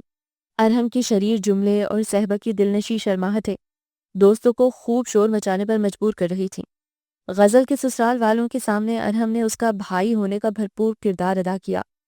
پیازی کلر کے نفیس دبکے کے کام والے لہنگا سوٹ میں غزل اپنی شرارتوں پر بند باندھ کر بمشکل بیٹھی ہوئی تھی، اور ارحم کی بے حد مشکور تھی، جس نے بھائی نہ ہونے کی کمی کا احساس بالکل ختم کر دیا تھا۔ بلی، اب تو حساب برابر ہو گیا ہے۔ ارحم نے پرانی بات یاد دلائی تو اس کا سر جھک گیا۔ رات گئے تک یہ خوشبوؤں کی محفل سجی رہی۔ حسب معمول مڈ نائٹ غزل پروگرام تھا۔ بھیگی بھیگی خنک رات اور گلوکار کی گھمبیر آواز نے ماحول پر سحر طاری کیا ہوا تھا۔ سب بہت انجوائے کر رہے تھے۔ ارحم تھوڑی دیر بیٹھ کر تھکن سی محسوس کرنے لگا تھا۔ امی جان بھی بیٹھنے کے موڈ میں نہیں تھی، جبکہ غزل زرش کو روک رہی تھی، اور ساری دوستیں صاحبہ سے کچھ سننے کا موڈ بنا کر بیٹھی ہوئی تھیں۔ لیکن ارحم کے اٹھنے پر ان کو بھی اٹھنا پڑا۔ دوستوں کی ناراضگی اپنی جگہ، مگر مجازی خدا کی رضا اولیت کی طالب تھی۔ وہ سب سے معذرت کرتی ہوئی بمشکل دوستوں کی جھرمٹ سے اٹھ کر باہر آئی، جہاں ارحم گاڑی میں بیٹھ چکا تھا۔ پیچھے امی جان اور زرش بھی نشست سنبھال چکی تھیں۔ وہ تیز قدموں سے چلتی ہوئی گاڑی تک آئی۔ دوستوں کی آوازیں اب بھی اس کے تعاقب میں تھیں۔ غزل بھی اپنے بہاری لباس کو سنبھالے باہر تک خدا حافظ کہنے آئی تھی۔ کیا تم مزید رکنے کے موڈ میں تھی؟ سارے راستے کی خاموشی کے بعد یہ جملہ ارحم نے لباس تبدیل کر کے کہا تھا۔ بالوں میں برش کرتے ہوئے صاحبہ کے ہاتھ رک گئے۔ نہیں تو، بس وہ سب ضد کر رہی تھیں۔ صاحبی، کیا تمہیں احساس ہوا کہ ایک شخص آج مسلسل نظریں تم پر فوکس کیے رہا؟ اس کا لہجہ بے حد ملائم تھا، جبکہ صاحبہ کے چہرے کا رنگ ایک دم فق ہو گیا۔ نہیں تو، مجھے بالکل بھی احساس نہیں ہوا۔ یہ سچ ہی تھا، ورنہ وہ اس کی بات پر اتنا حیران نہ ہوتی۔ اسے اس بات پر بھی حیرانی تھی کہ ارحم اپنے اطراف کا کتنا خیال رکھتا ہے۔ وہ بال سلجھانے کا سلسلہ موقوف کر کے بیڈ پر آ گئی۔ ہو سکتا ہے آپ کو غلط فہمی ہو گئی ہو۔ یہ جملہ اس نے اپنی تسلی کے لیے ہی کہا۔ ایسی کوئی غلط فہمی نہیں ہوتی۔ مجھے حیرت ہے اس بات پر کہ یہ بات تمہیں کیوں نہیں فیل ہوئی، جبکہ عورت کی حس تو اس معاملے میں بے تحاشا شارپ ہوتی ہے۔ اس کا لہجہ اب بھی ہموار اور عام سا تھا۔ نظریں صاحبہ کے ملی چہرے پر تھیں جو نائٹ بلب کی روشنی میں آنچ دے رہا تھا۔ اس لمحے اس کے چہرے کے تاثرات بالکل نارمل تھے۔ ارحم کو لمحہ بھر کے لیے بھی احساس نہیں ہوا کہ صاحبہ کا دل کسی ٹین ایجر لڑکی کی طرح کتنا سہم گیا ہے۔ بات گو کہ بے حد عام سی تھی، مگر نہ جانے کیوں ان دونوں کو بہت دیر تک نیند نہیں آئی۔ صبح دونوں کو ہی اٹھنے میں دیر ہو گئی۔ ارحم کے چہرے پر رات کی گفتگو کا شائبہ تک نہ تھا، البتہ صاحبہ کافی دیر تک رات کی سوچوں کے زیر اثر رہی۔ ارحم کے آفس جانے کے بعد بھی وہ گمسم ہی رہی۔ معمول کی چستی اور تازگی مفقود دیکھ کر امی جان کو تشویش ہوئی۔ بیٹا خیریت تو ہے؟ ٹھیک ہوں امی جان، بس رات کو ٹھیک سے نیند نہیں آئی، اس لیے عجیب سی طبیعت ہو رہی ہے۔ تو بیٹا ڈاکٹر کے پاس چلی جاؤ، انہوں نے پیار سے کہا۔ ارے نہیں امی جان، کوئی ایسی بات نہیں، آپ بالکل پریشان نہ ہو، وہ اتنی محبتوں پر شرمندہ سی ہو گئی۔ اور ہاں بیٹا، آج شام کو تم ارحم کے ساتھ اپنے عزیزوں اور دوستوں میں کارڈ دینے چلی جانا، ایک ہفتہ ہی تو ہے درمیان میں، اور ابھی تو کاموں کی ایک لمبی فہرست ہے۔ میری تو جان نجھال ہو گئی ہے، ابھی تو تم لوگوں کی شادی کی تھکن بھی نہیں اتری تھی۔ آپ پریشان کیوں ہوتی ہیں؟ میں ہوں نا آپ کی مدد کے لیے۔ آپ کے حصے کے سارے کام تو نہیں کر سکتی، مگر آپ کا ہاتھ تو بٹا سکتی ہوں۔ صاحبہ نے آگے بڑھ کر ان کا ہاتھ تھام لیا۔ ارے بیٹا، تم تو پہلے ہی اتنا کر رہی ہو، اور پھر ارحم کے ناز نخرے بھی ہیں۔ میں اپنے بیٹے کو اچھی طرح جانتی ہوں، اسے تو ہر چیز پرفیکٹ چاہیے۔ بس تم دونوں خوش رہو، کام بھی ساتھ ساتھ ہوتے رہیں گے۔ زرش کی شادی کے بعد آرام ہی آرام ہے۔ ان کے لہجے میں دنیا جہان کا سکون تھا۔ صاحبہ نے رشک بھری نظروں سے انہیں دیکھا اور خود کو ملامت کرتے ہوئے اٹھ کھڑی ہوئی۔ آج کی نسل ایک لمحے میں تھک جاتی ہے، اس کی اندرونی کیفیات فوراً ہی چہرے پر رقم ہو جاتی ہیں، جبکہ یہ لوگ جو زندگی کا طویل حصہ گزار چکے ہیں نہ تھکتے ہیں اور نہ خود کو عیاں کرتے ہیں۔ صاحبہ نے اس ایک لمحے میں اپنی آنے والی زندگی کے لیے بہت کچھ سیکھا تھا۔ ایک ہفتہ گزرنے کا احساس ہی نہیں ہوا اور زرش کی مائیوں کا دن آن پہنچا۔ آج کی تقریب کے اہم امور صاحبہ کے ذمہ تھے، اور وہ کسی قسم کی کمی نہیں دیکھنا چاہ رہی تھی۔ گھر کی سجاوٹ سے مہمانوں کے استقبال تک اور زرش کی خوبصورت ڈریسنگ سے اپنی تیاری تک، سارے مرحلے خوش اسلوبی سے نمٹا کر وہ بہت مطمئن تھی۔ موقع کی مناسبت سے اس نے یلو کلر کی پلین جارجٹ کی ساڑی پہنی ہوئی تھی، جس کے بارڈر پر دھاگوں اور شیشوں کا نفیس کام بے حد خوبصورت اور منفرد لگ رہا تھا۔ قیمتی پتھروں کی میچنگ جیولری اور گھنیرے بالوں میں پھولوں کے گجرے بے حد سج رہے تھے۔ بھابی، میرا دل چاہ رہا ہے کہ آپ کو چھپا کر دل میں بسا لوں۔ بری بات، آپ صرف رافع علی کے بارے میں سوچو۔ بیلے کی کلیوں کا زیور زرش کو پہناتے ہوئے اس نے پیار بھری سرگوشی کی تو وہ سرخ پڑ گئی۔ زرد دوپٹے کے حالے میں اس کا سادہ مگر اندرونی خوشی کے احساس سے چمکتا چہرہ صاحبہ کو بے اختیار پیار کرنے پر مجبور کر گیا۔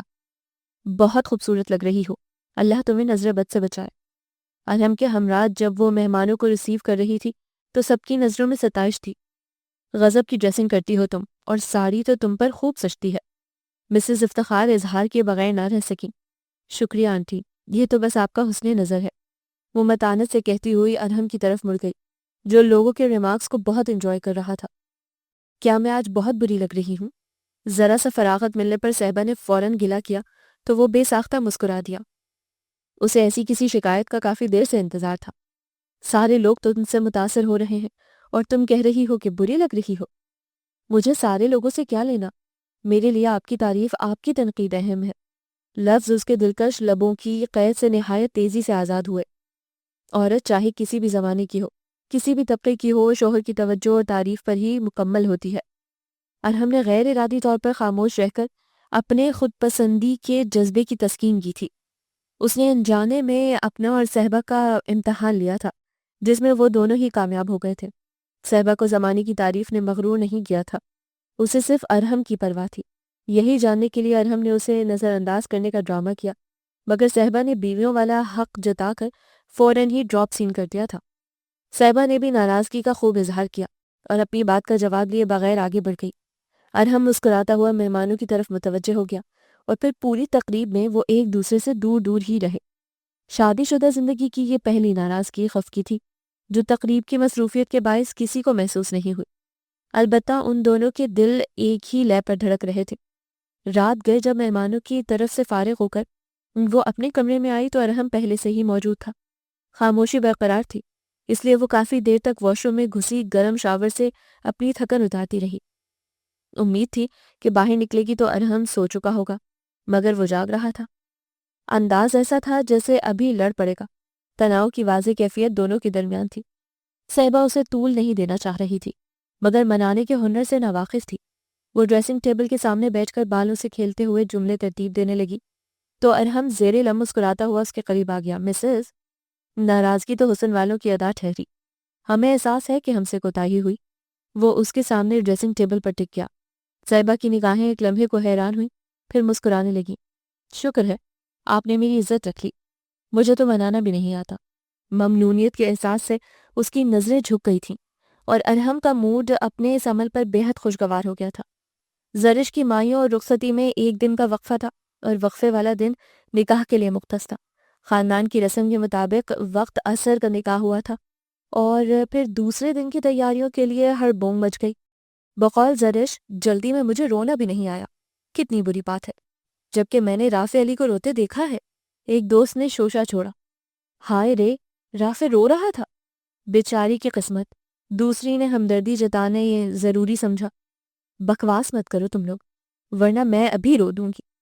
کوئی فائدہ نہیں، مہمان جا چکے ہیں، انہوں نے جو دیکھنا تھا دیکھ لیا۔ ایک سے بڑھ کر ایک شریف تھا جو اتنے حسن سلوک کا مظاہرہ کر رہا تھا۔ اور پھر واقعی زرش کو رونا آ گیا۔ وہ اتنا روئی کہ اس نے سب کو رلا دیا۔ ارحم بھی افسردہ سا اپنے کمرے میں آ گیا۔ بہن کی رخصتی اتنا آسان مرحلہ نہیں تھا۔ اس لمحے اسے بخوبی احساس ہو رہا تھا کہ زندگی کے خوبصورت دن آنسوؤں کا خراج ادا کرنے کے بعد دسترس میں آتے ہیں۔ زرش بھی حقیقی مسرتوں کی تلاش میں روح پہلے خوابوں کو آنکھوں میں سجائے رافع علی کے سنگ رخصت ہو گئی تھی۔ ارحم کی آنکھوں کے سرخ ڈورے صحبا کی نگاہوں سے چھپے نہ رہ سکے تھے۔ بظاہر بے حد مضبوط اور نڈر نظر آنے والے ارحم کی شخصیت کا یہ روپ بے حد مختلف تھا۔ زرش کی رخصتی کے بعد سب بے حد تھک گئے تھے، مگر آنکھوں سے نیند کوسوں دور تھی۔ صحبا نے ملائم ہاتھوں سے ارحم کا مساج کرنا شروع کر دیا۔ سر دبایا تو وہ یوں ہی باتیں کرتے کرتے سو گیا۔ اگلی صبح تھکن اور کاہلی کے باعث سب ایک دوسرے سے خائف نظر آ رہے تھے۔ زرش کا ناشتہ اس کاہلی کی وجہ سے دیر سے پہنچا تو وہاں خوب کمنٹس سننے کو ملے۔ ارحم تو فوراً زرش کے کمرے میں اپنی جگہ بنا کر نیم دراز ہو گیا کہ مجھے بہت نیند آ رہی ہے۔ رافع نے پانی کا گلاس بھر کر اس پر اچھال دیا۔ اٹھ جا فوراً، یاد ہے تیری شادی میں تھکے تو ہم تھے اور سویا تو تھا، تو نے اس وقت ہمیں سونے نہیں دیا۔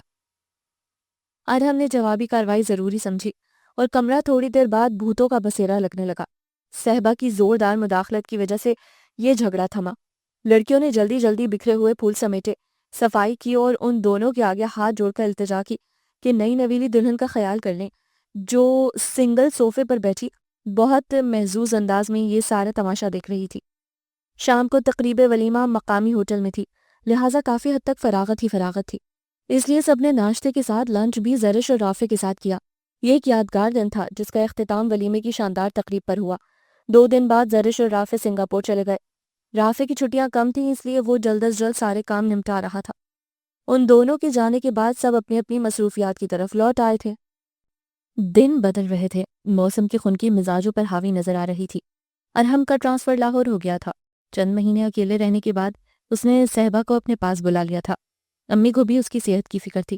ہوٹل کے کھانے کھانے کا وہ تو عادی نہیں تھا۔ اب صحبا کے بغیر رہنا اتنا آسان نہیں تھا، اس لیے کسی تعویل کی ضرورت بھی نہیں تھی۔ صحبا تبدیلی کے جس عمل سے گزر رہی تھی اس نے دونوں کی زندگی میں رگ بھر دیے تھے۔ ماں بننے کا معتبر احساس اس کی خوبصورتی میں اضافہ کر رہا تھا۔ امی بھی یہ دن گن گن کر گزار رہی تھیں۔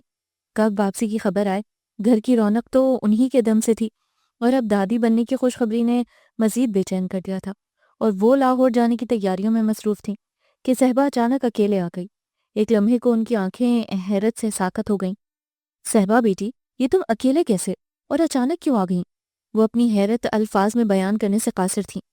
بس امی، میرا دل نہیں لگ رہا تھا، اور ہم اتنے مصروف رہتے تھے، میں بہت پریشان ہو گئی تھی، اس لیے آ گئی۔ اس کی بات انہیں ادھوری ہی لگی، لیکن سفر کی تھکن کے خیال سے استفسار نہیں کیا۔ ارحم پر بھی غصہ آ رہا تھا، جس نے فون بھی نہیں کیا۔ کیا ان کے درمیان کوئی اختلاف ہو گیا ہے جو یوں؟ اس سے آگے وہ کچھ نہیں سوچ سکیں، اور نظریں صحبا کے چہرے پر ٹک گئی تھیں۔ آج آنکھوں میں وہ معمول کی خوشی اور سکون نہیں تھا۔ بھرے بھری جسم کے ساتھ وہ بہت خوبصورت لگ رہی تھی، مگر بہت اداس۔ انہیں طرح طرح کے وہم ستانے لگے تھے۔ اپنے لاڈلے بیٹے کی ضدی فطرت سے وہ واقف تھی۔ صحبا شاور لے کر واپس آئی تو وہ اس کے لیے کھانا ٹیبل پر لگا چکی تھی۔ امی، کیوں شرمندہ کر رہی ہیں؟ میں نے پلین میں کھا لیا تھا، اب تو بالکل بھوک نہیں ہے۔ بکو مت، اور یہ کس طرح کی بات کر رہی ہو؟ میں ارحم کی ماں ضرور ہوں، مگر اپنے دل میں تمہیں بیٹی کی جگہ دی ہے۔ بس آپ کی یہی محبت تو مجھے واپس لے آئی۔ وہ ان سے لپٹ گئی، نہ جانے کیسا احساس تھا کہ دونوں کی آنکھیں نم سی ہو گئیں۔ بیٹا، ارحم تو ٹھیک تھا نا؟ جی امی، وہ بالکل ٹھیک ہیں، چند دنوں میں آئیں گے، آج کل مصروفیت بہت ہے نا۔ اس کی نظریں جھکی ہوئی تھیں۔ توجہ کھانے پر تھی، وہ بھی اس کے ساتھ مصروف ہو گئیں۔ بس اب تم آرام کرو۔ وہ کھانے کے بعد برتن اٹھانے لگی تو انہوں نے ٹوک دیا، ارے امی، اب تو میں اپنے گھر آئی ہوں، اور کون سا میں نے بہت لمبا سفر طے کیا ہے جو میں تھک گئی ہوں، بلکہ آپ اکیلے رہ کر تھک گئی ہیں، اور اب آپ آرام کریں، میں ابھی آئی۔ وہ جلدی جلدی برتن سمیٹنے لگی۔ 2 افراد نے کھانا کھایا تھا، لمبا چوڑا پھیلاوا نہیں تھا۔ امی بس غور سے اسے دیکھ رہی تھیں۔ آج بہت کچھ عجیب لگ رہا تھا۔ یہ لڑکی جو ان کی بہو اور بہت پیاری بیٹی تھی، بہت بدلی بدلی سی لگ رہی تھی۔ اس کی آنکھوں میں وہ رونق نہیں تھی جس پر وہ فدا ہوئی تھیں۔ دل چاہ رہا تھا کہ فوراً اس کے دل میں جھانک لیں۔ اس کا اس طرح آنا، ارحم کی طرف سے کسی اطلاع کا نہ ہونا، اور خود اس کا مطمئن نظر آنے کی کوشش کرنا، بہت الجھا ہوا قصہ معلوم ہو رہا تھا۔ خدا جانے دونوں کے درمیان کیا ہوا۔ وہ اس کی موجودہ حالت کے پیش نظر یہ سب کچھ سوچ سوچ کر پریشان ہو رہی تھیں۔ وہ عورت پہلے اور ماں بعد میں تھی۔ ایک لمحے میں وہ کچھ محسوس کر چکی تھیں جس کا اداروں کو عموماً مردوں کو نہیں ہوتا، اور ہوا بھی یہی۔ شام کو ابی جان آئے تو انہوں نے صہبا کو دیکھ کر بہت خوشی کا اظہار کیا۔ رات گئے تک باتیں ہوئیں۔ امی جان بھی تھوڑی مطمئن ہو گئیں کہ شاید وہ خود ہی غلط ہوں اور کوئی خواہ کا وہم انہیں ستا رہا ہو۔ صبح صہبا سب سے پہلے اٹھ گئی تھی۔ معمول کے مطابق کچن میں مصروف دیکھ کر ان کے چہرے پر رونق آ گئی۔ گھر کی اصل خوبصورتی تو میری بیٹی کے دم سے ہے۔ وہ مسکراتی ہوئی اس کے پاس چلی آئیں۔ بے داغ چہرے پر 2 آنکھیں رت جگہ کی چغلی کر رہی تھیں۔ ایسا لگ رہا تھا یا تو وہ سوئی نہیں یا پھر بہت روئی ہے۔ ان کا دل ایک بار پھر انجانے وسوسوں کی زد میں تھا۔ ابی جان آفس جا چکے تھے۔ وہ دونوں ناشتہ کرنے بیٹھی تو ارحم کا فون آ گیا۔ صہبا نے کوئی بات کیے بغیر ریسیور امی کو تھما دیا۔ انہوں نے اسے خوب جھاڑا، اس نااہلی اور لاپرواہی کی وجہ پوچھی، مگر آگے ہنوز خاموشی تھی۔ اس نے خیریت کے علاوہ کوئی دوسری بات نہ کی اور جھاڑ سن کر فون بند کر دیا۔ صہبا خود کو مصروف ظاہر کرنے کے لیے برتن اٹھانے لگی۔ ادھر آؤ میرے پاس۔ اب ان کی برداشت سے باہر تھا۔ اس کا ہاتھ سے پکڑ کر اپنے کمرے میں لے آئیں۔ یہاں بیٹھو میرے سامنے اور مجھے بتاؤ تم دونوں کے درمیان کیا اختلاف ہوا ہے۔ انہیں غصہ بھی آ رہا تھا، اس کی آنکھیں نم ہو گئیں۔ میں ان ماؤں میں سے نہیں ہوں جو صرف بیٹوں کی سنتی ہیں، انہیں اکساتی ہیں اور ان کے اس طرز عمل پر خوش ہوتی ہیں۔ مجھے گلہ تم سے بھی ہے کہ تم مجھے اب تک نہیں سمجھ سکیں۔ تم دونوں کے درمیان جو بھی ہوا ہے اس کو تم خاموشی سے چھپا کر یہ ثابت کرنے کی کوشش کر رہی ہو کہ شاید میں تم دونوں کے ساتھ انصاف نہیں کر سکوں گی۔ تو میری جان، ایسی کوئی بات نہیں ہے۔ میرا ایک ہی بیٹا ہے اور اس سے وابستہ ہر شے مجھے عزیز ہے۔ اس کی شریک حیات ہو تم، میرے لیے تم ارحم کی طرح ہو۔ یہ مت سمجھنا کہ میں اس کا فیور کروں گی اور تم کو قصوروار ٹھہراؤں گی۔ بس جو بھی اختلاف ہوا ہے تم دونوں کے درمیان وہ مجھے بتاؤ تاکہ یہ مسئلہ ادھر ادھر پھیلے بغیر حل ہو جائے۔ تمہیں پتہ ہے نا زندگی کا یہ موڑ کتنا نازک ہوتا ہے، معمولی سی بات بتنگڑ بن جاتی ہے، اور میں تم دونوں کا مسئلہ جانے بغیر نہیں رہ سکتی۔ جس گھر سے تمہیں بیٹی کی طرح رکھنے کے دعوے کے ساتھ لائی ہوں، انہیں کیا جواب دوں گی؟ انہیں کچھ نہیں بتائیں گی۔ آنسوؤں سے بھیگی ہوئی آواز بے ساختہ نکلی تھی۔ کچھ مجھے پتا تو چلے۔ ہو سکتا ہے آپ بھی ناراض ہو جائیں، ہو سکتا ہے ان کی طرح آپ بھی میری بات سنے بغیر مجھے مجرم ٹھہرا دیں، کیونکہ قصور ہی ایسا ہے۔ اپنی صفائی کے لیے میرے پاس تو کوئی ثبوت نہیں ہے۔ وہ عجیب مبہم سی باتیں کر رہی تھی۔ کیسا قصور، کیسی سزا؟ ان کی آنکھیں حیرت اور صدمے سے بدل گئی تھیں۔ صہبا کھل کر کہو، کیوں میرا دل ہلا رہی ہو؟ مجھ میں اتنی سکت نہیں ہے، اتنی تمہید مت باندھو۔ امی جان، آپ مجھے ماریں، کچھ بھی کریں، مگر گھر سے جانے کا حکم مت دیجیے گا۔ مجھے نہیں پتا تھا کہ میری زندگی کا وہ سیاہ وقت میرے ساتھ سفر کرتا ہوا میرے قدموں کی زنجیر بن جائے گا۔ آگے بھی تو بولو میری بچی، یہ تم کیسی باتیں کر رہی ہو؟ میرا اعتبار کرو۔ اس بار ان کا لہجہ کانپ رہا تھا۔ امی جان، جب میں انٹر میں تھی تو میری دادی کی خواہش پر میرا نکاح میرے تایا زاد سے ہو گیا تھا۔ یہ صرف دادی کی اور گھر والوں کی خواہش تھی۔ میرے نزدیک یہ محض ایک کاغذی تعلق تھا۔ ہم لوگ اس وقت بریڈ فورڈ میں تھے اور وہ یہاں پاکستان میں۔ ہم بس چند دنوں کے لیے آئے اور دادی کی طبیعت خراب ہونے کے باعث یہ فیصلہ ہو گیا، جس کو میں نے اتنا سیریس نہیں لیا۔ دادی کا انتقال ہو گیا، ہم لوگ واپس چلے گئے۔ میرے تایا لاہور میں تھے۔ دادا دادی کی زمینیں وغیرہ ان کے زیر استعمال تھیں، جن پر پاپا کا بھی پورا حق تھا، مگر وہ اپنی جاب سے مطمئن تھے، اس لیے سوچا ہی نہیں کہ جائیداد تقسیم ہونی چاہیے۔ ایک اور بات کہ میرے تایا سوتیلے ہیں۔ دادا جان کے ساتھ دادی کی دوسری شادی تھی، اور پھر پاپا ہوئے تھے جو تایا سے کافی چھوٹے تھے، اس لیے کبھی مقابلے پر نہیں آئے۔ مگر میرے تایا نے شروع سے ہی عداوت رکھی۔ وہ دادی کے پہلے شوہر سے تھے، اس لیے شروع سے ہی ان کے ذہن میں یہ بات تھی کہ موجودہ جائیداد، مکانات وغیرہ میں ان کا کوئی حصہ نہیں ہے۔ اور ان کے حقیقی والد صرف گورنمنٹ سرونٹ تھے، جن کے انتقال کے بعد دادی نے یہ شادی کی تھی۔ بہرحال یہ لمبی کہانی ہے، ویسے ہی جیسے ہمارے ہاں اکثر ہوتا ہے۔ 2 سال بعد ہم بریڈ فورڈ سے آئے تو پاپا کا خیال تھا کہ میری رخصتی ہو جائے گی۔ ہم پوری تیاری سے آئے تھے، میں نے بھی سوچ لیا تھا کہ اب شاید واپس بریڈ فورڈ نہ ہی جا سکوں، مگر قسمت میں کچھ اور ہی لکھا تھا۔ اختلاف نہ جانے کیسے ہوا اور کن کن باتوں پر ہوا، یہ سب تو میں نے جاننے کی کوشش نہیں کی، مگر جس وجہ سے میری زندگی کو داغ لگا وہ بہت بے حیثیت اور میرے لیے بے معنی تھی۔ تایا زمین کا بڑا حصہ میرے جہیز کی صورت میں طلب کر رہے تھے، اور ان کا ایک خیال یہ بھی تھا کہ یہ شادی صرف زبردستی کا سودا ہے۔ وہ تو اپنے بیٹے کی شادی مغربی طرز زندگی گزارنے والی لڑکی سے کر ہی نہیں سکتے۔ وہ تو صرف دادی کی خواہش پر خاموش ہو گئے تھے، اور وہ لڑکی کے کردار کی ضمانت بھی مانگ رہے تھے۔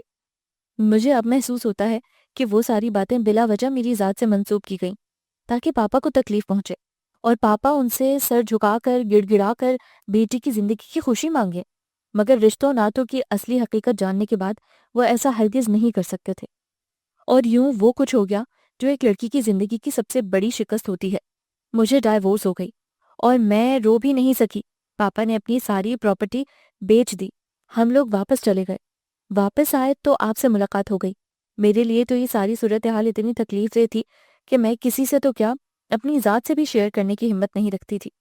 میں نے زندگی کے اس ورق کو اسی طرح الگ کیا تھا جیسے وہ کبھی تھا ہی نہیں، اور اصل بات یہ ہے کہ مجھے اس کی پرواہ بھی نہیں تھی۔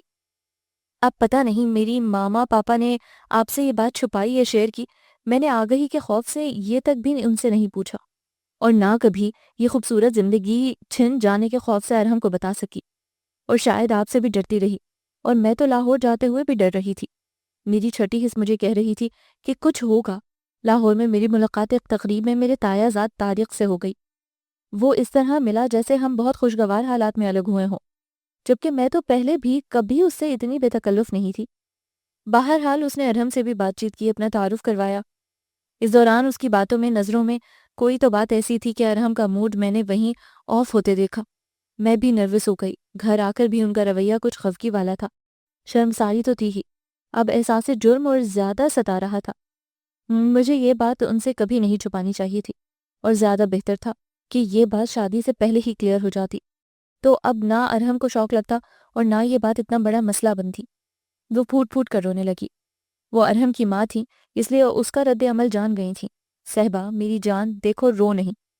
یہ جو بات تم مجھے بتا رہی ہو تمہارے والدین نے اول روز ہی کلیئر کر دی تھی، مگر مجھے تم اتنی پسند آئی تھی کہ میرے نزدیک اس بات کی کوئی اہمیت نہیں رہی تھی۔ وہ تمہاری زندگی کا ایک حادثہ تھا جسے میں نے بھلانا مناسب سمجھا، اور ارحم کو بھی نہیں بتایا، کیونکہ مردوں کی فطرت میں تو شک ہوتا ہی ہے، بس کبھی کم ہوتا ہے اور کبھی زیادہ، اور بعض اوقات اس کی صورت مختلف ہوتی ہے۔ اور اگر یہ بات میں ارحم کو بتا دیتی تو اول روز سے ہی تمہارے شب و روز سوالات کی نظر ہو جاتے، جبکہ تمہاری تصویر دکھانے کے بعد اتنا تو مجھے اندازہ ہو گیا تھا، ارحم شادی سے انکار نہیں کرے گا۔ مجھے اپنے بیٹے کے بارے میں اچھی طرح سے معلوم ہے۔ جہاں تک تمہارے تایا زاد کا تعلق ہے تو یہ خون کے جو رشتے ہوتے ہیں نا، آج نہیں تو کل انہیں تم سے ملنا ہی تھا، اور یقیناً یہ بات اوپن ہونی تھی۔ جہاں تک ارحم کے رد عمل کا تعلق ہے تو یہ بھی بڑا فطری سا ہے، لیکن مجھے اس کے وقتی ہونے کا بھی یقین ہے۔ ارحم کو پلٹ کر تمہاری طرف آنا ہوگا۔ وہ سخت جان اور ضدی ضرور ہے، مگر سخت دل نہیں ہے۔ ذرا دیر سے اس کی سمجھ میں یہ بات آئے گی کہ ہم نے اسے پہلے یہ بات کیوں نہیں بتائی۔ بہت ممکن تھا کہ یہ بات کبھی کھلتی ہی نہیں، اور اگر میں پہلے سے اسے بتا دیتی تو تمہیں کھو دیتی۔ اب جب کہ تم دونوں کے درمیان ایک مضبوط رشتہ قائم ہو چکا ہے، اور سب سے بڑی بات یہ کہ تم اس کے بچے کی ماں بننے والی ہو، تو تمہیں فکر نہیں کرنی چاہیے۔ وہ خود بخود تم سے ملنے کا بہانہ ڈھونڈ لے گا۔ نہیں امی جان، شاید ایسا نہ ہو۔ میں نے ان کا جو روپ دیکھا ہے وہ شاید آپ نے نہ دیکھا ہو۔ میں ان کے لہجے کی ٹھنڈک اور تلخی فراموش نہیں کر سکتی۔ ہوا یہ تھا کہ طارق نے تایا کی طرف سے معذرت کا خط مجھے گھر لا کر دیا۔ نہ جانے کیسے اس کو گھر کا راستہ مل گیا۔ ظاہر ہے کہ میں اس سلسلے میں کوئی بات سننا ہی نہیں چاہتی تھی، اس لیے میرا رویہ سخت ہی تھا۔ پھر دوسری بار تایا آ گئے، اور وہ اپنی طرف سے تمام کہانی دہرا کر اس پر معذرت کر کے بہت زیادہ معافی تلافی کر کے واپس چلے گئے، مگر میری زندگی کی خوشیوں کو تاریکی میں دھکیل گئے۔ ارحم اس دن گھر میں تھے، ساری باتیں ان کے سامنے ہو رہی تھیں اور ہر بات ان کے لیے نئی تھی۔ میری پوزیشن بہت آکورڈ ہو گئی تھی، یوں لگ رہا تھا کہ مر جاؤں گی۔ اور پھر تایا کے جانے کے بعد ارحم نے مجھے فیصلہ سنا دیا کہ میں اپنے گھر جا سکتی ہوں۔ ان کے گھر میں، ان کے دل میں اب میری کوئی جگہ نہیں ہے، کیونکہ میں نے ان کے اعتبار کا خون کیا ہے، ان کے اعتماد کو ریزہ ریزہ کر دیا ہے۔ وہ الفاظ میں نہیں بھول سکتی، کبھی بھی نہیں بھول سکتی۔ وہ ایک بار پھر پھوٹ پھوٹ کر روتی تھی۔ امی کو اب مسئلہ گمبھیر لگ رہا تھا، شاید یہ سب یوں نہیں ہونا چاہیے تھا۔ میرا گھر تو یہی ہے نا، میرے ماں باپ تو آپ بھی ہیں، اس لیے میں یہاں آ گئی ہوں۔ مجھے پتا ہے کہ ارحم مجھے یہاں بھی رہنے نہیں دیں گے، اور اگر انہوں نے کوئی انتہائی فیصلہ کر لیا تو میرا کیا ہوگا؟ وہ بے حد ڈری ہوئی تھی۔ امی جان نے اسے باہوں میں سمیٹ لیا۔ تم مجھ پر بھروسہ کرو، بالکل ٹینشن مت لو، میں سب ٹھیک کر لوں گی۔ اب یہ میرا مسئلہ ہے، تم ان دنوں میں بس اپنا خیال رکھو، یہ تمہارے لیے ضروری ہے۔ کچھ دن کے لیے اپنے گھر بھی چلی جاؤ، البتہ انہیں کچھ بتانے کی ضرورت نہیں ہے۔ میں کہہ دوں گی کہ میں نے تمہیں اپنے پاس بلا لیا ہے، وہ خود سمجھ جائیں گی کہ میں نے تمہیں کیوں بلایا ہوگا۔ وہ دھیرے دھیرے اس کے بال سہلا رہی تھی۔ ان کے لہجے میں، ان کے لفظوں میں اتنی تاثیر تو تھی کہ اسے صبر سا آ گیا تھا۔ تھکے تھکے سے دن تھے، خنک ہوا، ٹھنڈی شامیں اور دل و دماغ پر چھائی اداسی۔ یوں محسوس ہو رہا تھا زندگی ٹھہر گئی ہو، بالکل سناٹا چھا گیا ہو۔ وہ سارے خوبصورت دن، ارحم کے قربت کا پہلا پہلا احساس، اس کی سرگوشیاں، کیا کچھ نہ اسے تڑپاتا تھا۔ وہ خود پر ضبط کی کوشش میں نڈھال ہو گئی تھی۔ اپنے اندر ہمکنے والی نئی زندگی کا خیال نہ ہوتا تو ڈھہ گئی ہوتی۔ ممی پاپا کا پیار، امی جان ابی جان کا حد درجہ اعتماد اور محبت، زرش کی تسلیاں اس کو مضبوط کیے ہوئے تھیں، ورنہ وہ تو اتنی بڑی چوٹ کھانے کے بعد زندگی ہار گئی ہوتی۔ ارحم نے امی جان کو فون کرنا بھی کم کر دیا تھا، کیونکہ امی جان کا پہلا سوال یہی ہوتا تھا کہ گھر کب آؤ گے، اور گھر آنے کا مطلب تھا صہبا سے ملنا۔ اور صہبا وہ لڑکی تھی جس نے اس کے احساسات کو مجروح کیا تھا۔ وہ بڑا خود آگاہ اور اپنی ذات کے ساتھ انصاف کرنے والا مرد تھا۔ صہبا کی زندگی کا ایک پہلو اس سے پوشیدہ تھا۔ یہ انکشاف اس کی صاف شفاف زندگی کے لیے بے حد اذیتناک تھا۔ اس کے جذبات کو ٹھیس صہبا نے اور اس کے اپنے والدین نے پہنچائی تھی۔ وہ سب سے ناراض اور شکوہ کرنا تھا۔ کیا اس کے والدین جانتے نہ تھے کہ وہ کس فطرت کا مالک ہے؟ اس نے مرد ہو کر اپنے کردار، اپنی مردانگی کی شان کی بڑی حفاظت کی ہے، تو کیا صاف شفاف ماضی اور چال رکھنے والی لڑکی اس کی شریک حیات نہیں بن سکتی تھی؟ یہ کیسے ممکن ہے کہ ایک لڑکی کلی طور پر ایک مرد کی بنا دی جائے اور وہ مرد اس کی سوچوں پر، اس کے خیالات پر قابض نہ ہو؟ پھر نکاح تو بذات خود ایسا بندھن ہے جو خود بخود احساسات اور جذبات کو کومل تاروں سے جوڑتا ہے۔ یہ کیسے ممکن ہے کہ صہبا کی زندگی میں ایسا کوئی انقلاب نہ آیا ہو اور وہ اپنی پاکیزہ سوچوں کے ساتھ اس کی زندگی میں آ گئی ہو؟ صہبا، اس کی محبوب شریک حیات، اس کی زندگی میں آنے والی پہلی لڑکی، یوں اس کے اندر کے بے حد مغرور اناپسند ارحم کو روند گئی تھی۔ جتنا وہ اس کے بارے میں سوچتا، اس کا ڈپریشن بڑھتا ہی چلا جاتا۔ امی بھی صہبا کی ہمنوا تھیں، تو وہ کس سے اپنا کرب، اپنی اذیت شیئر کرتا؟ کس کو بتاتا کہ اس کے ساتھ اچھا نہیں ہوا؟ اپنی ذات کا افتخار اس نے کہاں آ کر کھو دیا؟ اپنے سے وابستہ رشتوں کے بارے میں وہ یوں ہی حساس تھا، اور یہ تو پھر اس کی نصف بہتر کا معاملہ تھا، جس کے ساتھ اس نے محبت نہیں بلکہ عشق کیا تھا۔ اپنے اولین جذبے اس پر لٹائے تھے۔ بڑے بے رونق اور بے کشش دن تھے۔ صہبا کو نیند نہیں آتی تھی تو پرسکون وہ بھی نہیں تھا۔ بس صبح و شام کا سفر جاری تھا۔ اس کی پروموشن کے ساتھ ٹرانسفر آرڈر بھی آ گئے تھے۔ سال سے زائد کا عرصہ لاہور گزارنے کے بعد وہ واپس آ رہا تھا۔ ایک دن اچانک ہی شام کو وہ گھر پہنچ گیا تھا۔ ابی جان، امی جان، صہبا، سب کے چہرے ایک دم خوشی سے کھل اٹھے تھے۔ اسے گھر تو آنا ہی تھا، مگر یہ اندازہ نہ تھا کہ فوری طور پر صہبا سے سامنا بھی ہو جائے گا۔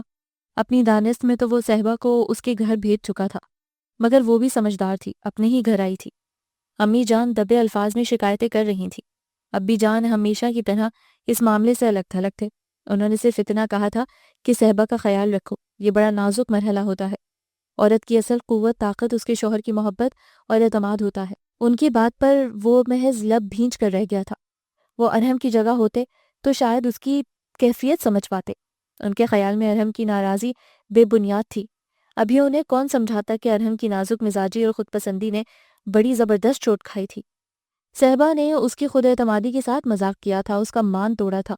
وہ جو ساری لطیف سوچوں کو اپنی نصف بہتر کے ساتھ سینت سینت کر رکھتا تھا، اس نصف بہتر نے بے اعتباری کا بیج بو کر ساری لطافتوں کو، رفاقت کے کومل احساسات کو ناتواں کر دیا تھا، اس قدر ناتواں کہ وہ ڈھہ سے گئے تھے، بہت سارے دن پر لگا کر اڑ گئے تھے۔ ارحم نے اسٹڈی روم کو ٹھکانہ بنا لیا تھا اور صحبا خالی خالی سے کمرے میں خود سے لڑتی رہتی، اس کا سامنا ہونے پر کترا کر راستہ بدل لیتی، لیکن غیر موجودگی میں اس کے سارے کام جلدی جلدی نمٹا دیتی۔ آنکھ مچولی کی یہ کیفیت گھر میں سناٹا پھیلا چکی تھی۔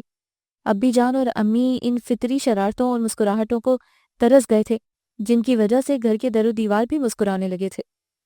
امی صبح و شام ارحم کو تنبیہ کرتی رہتی کہ وہ زیادتی کر رہا ہے۔ امی، یہ میرا درد سر ہے، مجھے میرے حال پر چھوڑ دیں، میں مناسب وقت کا انتظار کر رہا ہوں تاکہ مجھے بھی فیصلہ کرنے میں آسانی ہو اور کسی کے لیے بھی کوئی مسئلہ کھڑا نہ ہو۔ وہ جانے کس مسئلے کے بارے میں کہہ رہا تھا، لیکن سیڑھیوں تک اترتی صحبا لرز کر رہ گئی تھی۔ فیصلہ؟ ارحم کا فیصلہ کیا ہوگا؟ کیا مجھ سے اس گھر میں رہنے کا استحقاق چھین لیا جائے گا؟ اس سے آگے وہ کچھ نہیں سوچ سکی اور انہی سیڑھیوں پر بیٹھتی چلی گئی تھی۔ امی! معاوف ہوتے ذہن کے ساتھ اس نے آواز دی۔ ارحم اور امی نے ایک ساتھ پلٹ کر دیکھا۔ اگلے ہی لمحے ارحم ایک ہی جسم میں صحبا کے پاس کھڑا تھا۔ اس کا سر سیڑھیوں کی ریلنگ کے سہارے ایک طرف کو ڈھلکا ہوا تھا اور بھاری جسم سیڑھیوں سے نیچے گرنے کو بےتاب تھا۔ ارحم نے کچھ بھی سوچے سمجھے بغیر دونوں ہاتھوں سے اس کو سہارا دیا۔ اتنی نازک حالت میں اس کا گرنا کس قدر خطرناک ہو سکتا تھا۔ وہ جھرجھری سے لے کر امی جان کی طرف مڑا۔ ڈاکٹر کو فون کریں، پلس بہت سلو ہے۔ فکر مندی اس کے لہجے سے حویدہ تھی۔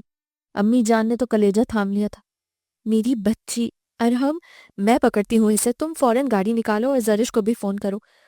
تمہیں تو کچھ خبر ہی نہیں، آج کل میں تو اسے ہاسپٹل جانا تھا، جلدی کرو، سوچو مت۔ امی، اسے ہوش میں تو لائیں۔ اس کے سامنے اس وقت ناقابل اعتبار صحبا کی نہیں بلکہ ایک انسان کی زندگی تھی، اور انسان بھی ایسا جو اس کے اولین جذبوں کا بلا شراکت حقدار بن گیا تھا۔ وہ گاڑی پیسج سے نکال کر پھر اندر کی طرف بھاگا۔ لاؤنج کے محرابی دروازے کے سہارے بیٹھی صحبا کا چہرہ بے حد زرد ہو رہا تھا۔ بمشکل آنکھوں کے پپوٹے اوپر کو اٹھے۔ پانی! امی نے پانی کا گلاس اس کے لبوں سے لگا دیا۔ میرے بچے، اٹھ، ہمت کر۔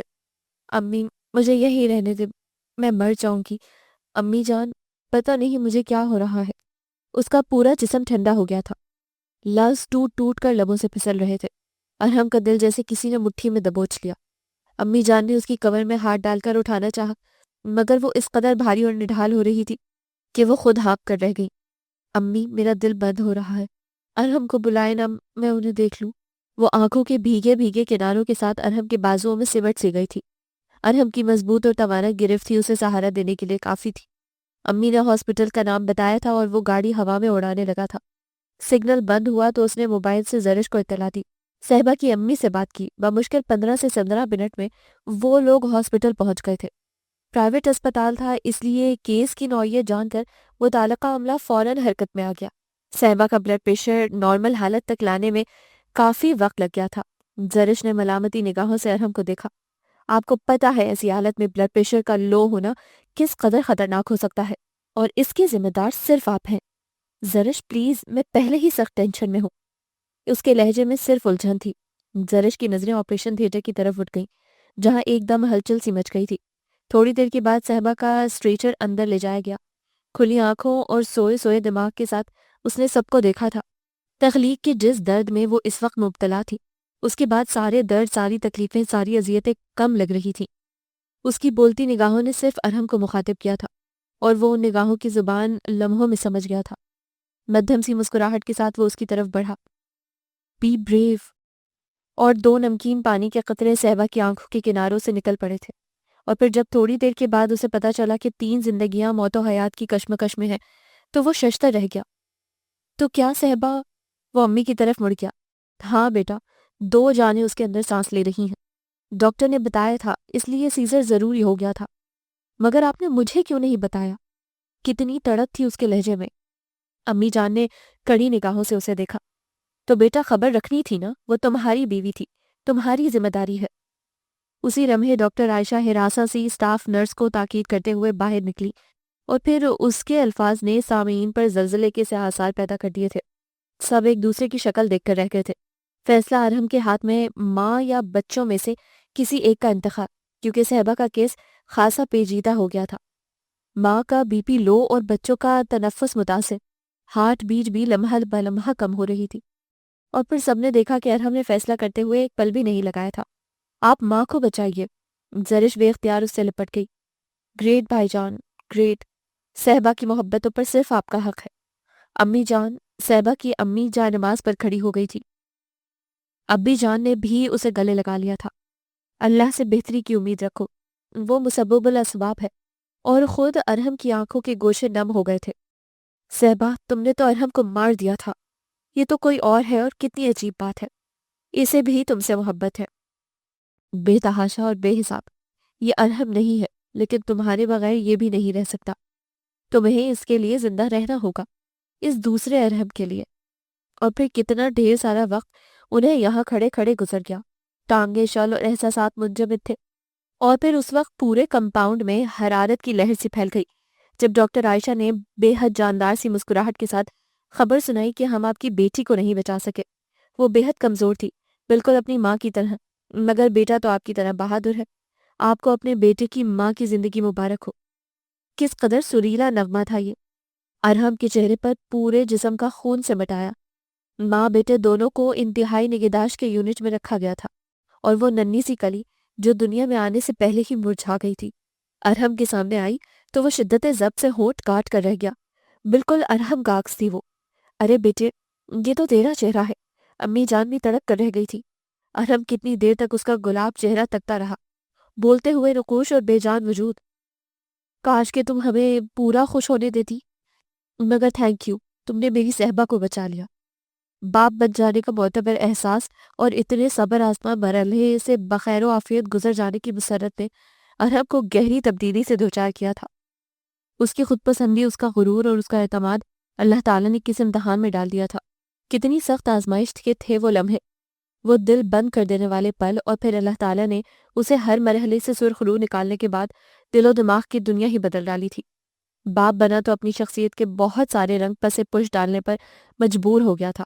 ایک انسان کی جان بچانے کا سوچ کر اپنی محبوب بیوی کو حیات نو کا پیغام دینے کے بعد وہ بڑا مطمئن تھا۔ صہبا اور عبداللہ کو آج ڈسچارج ہونا تھا۔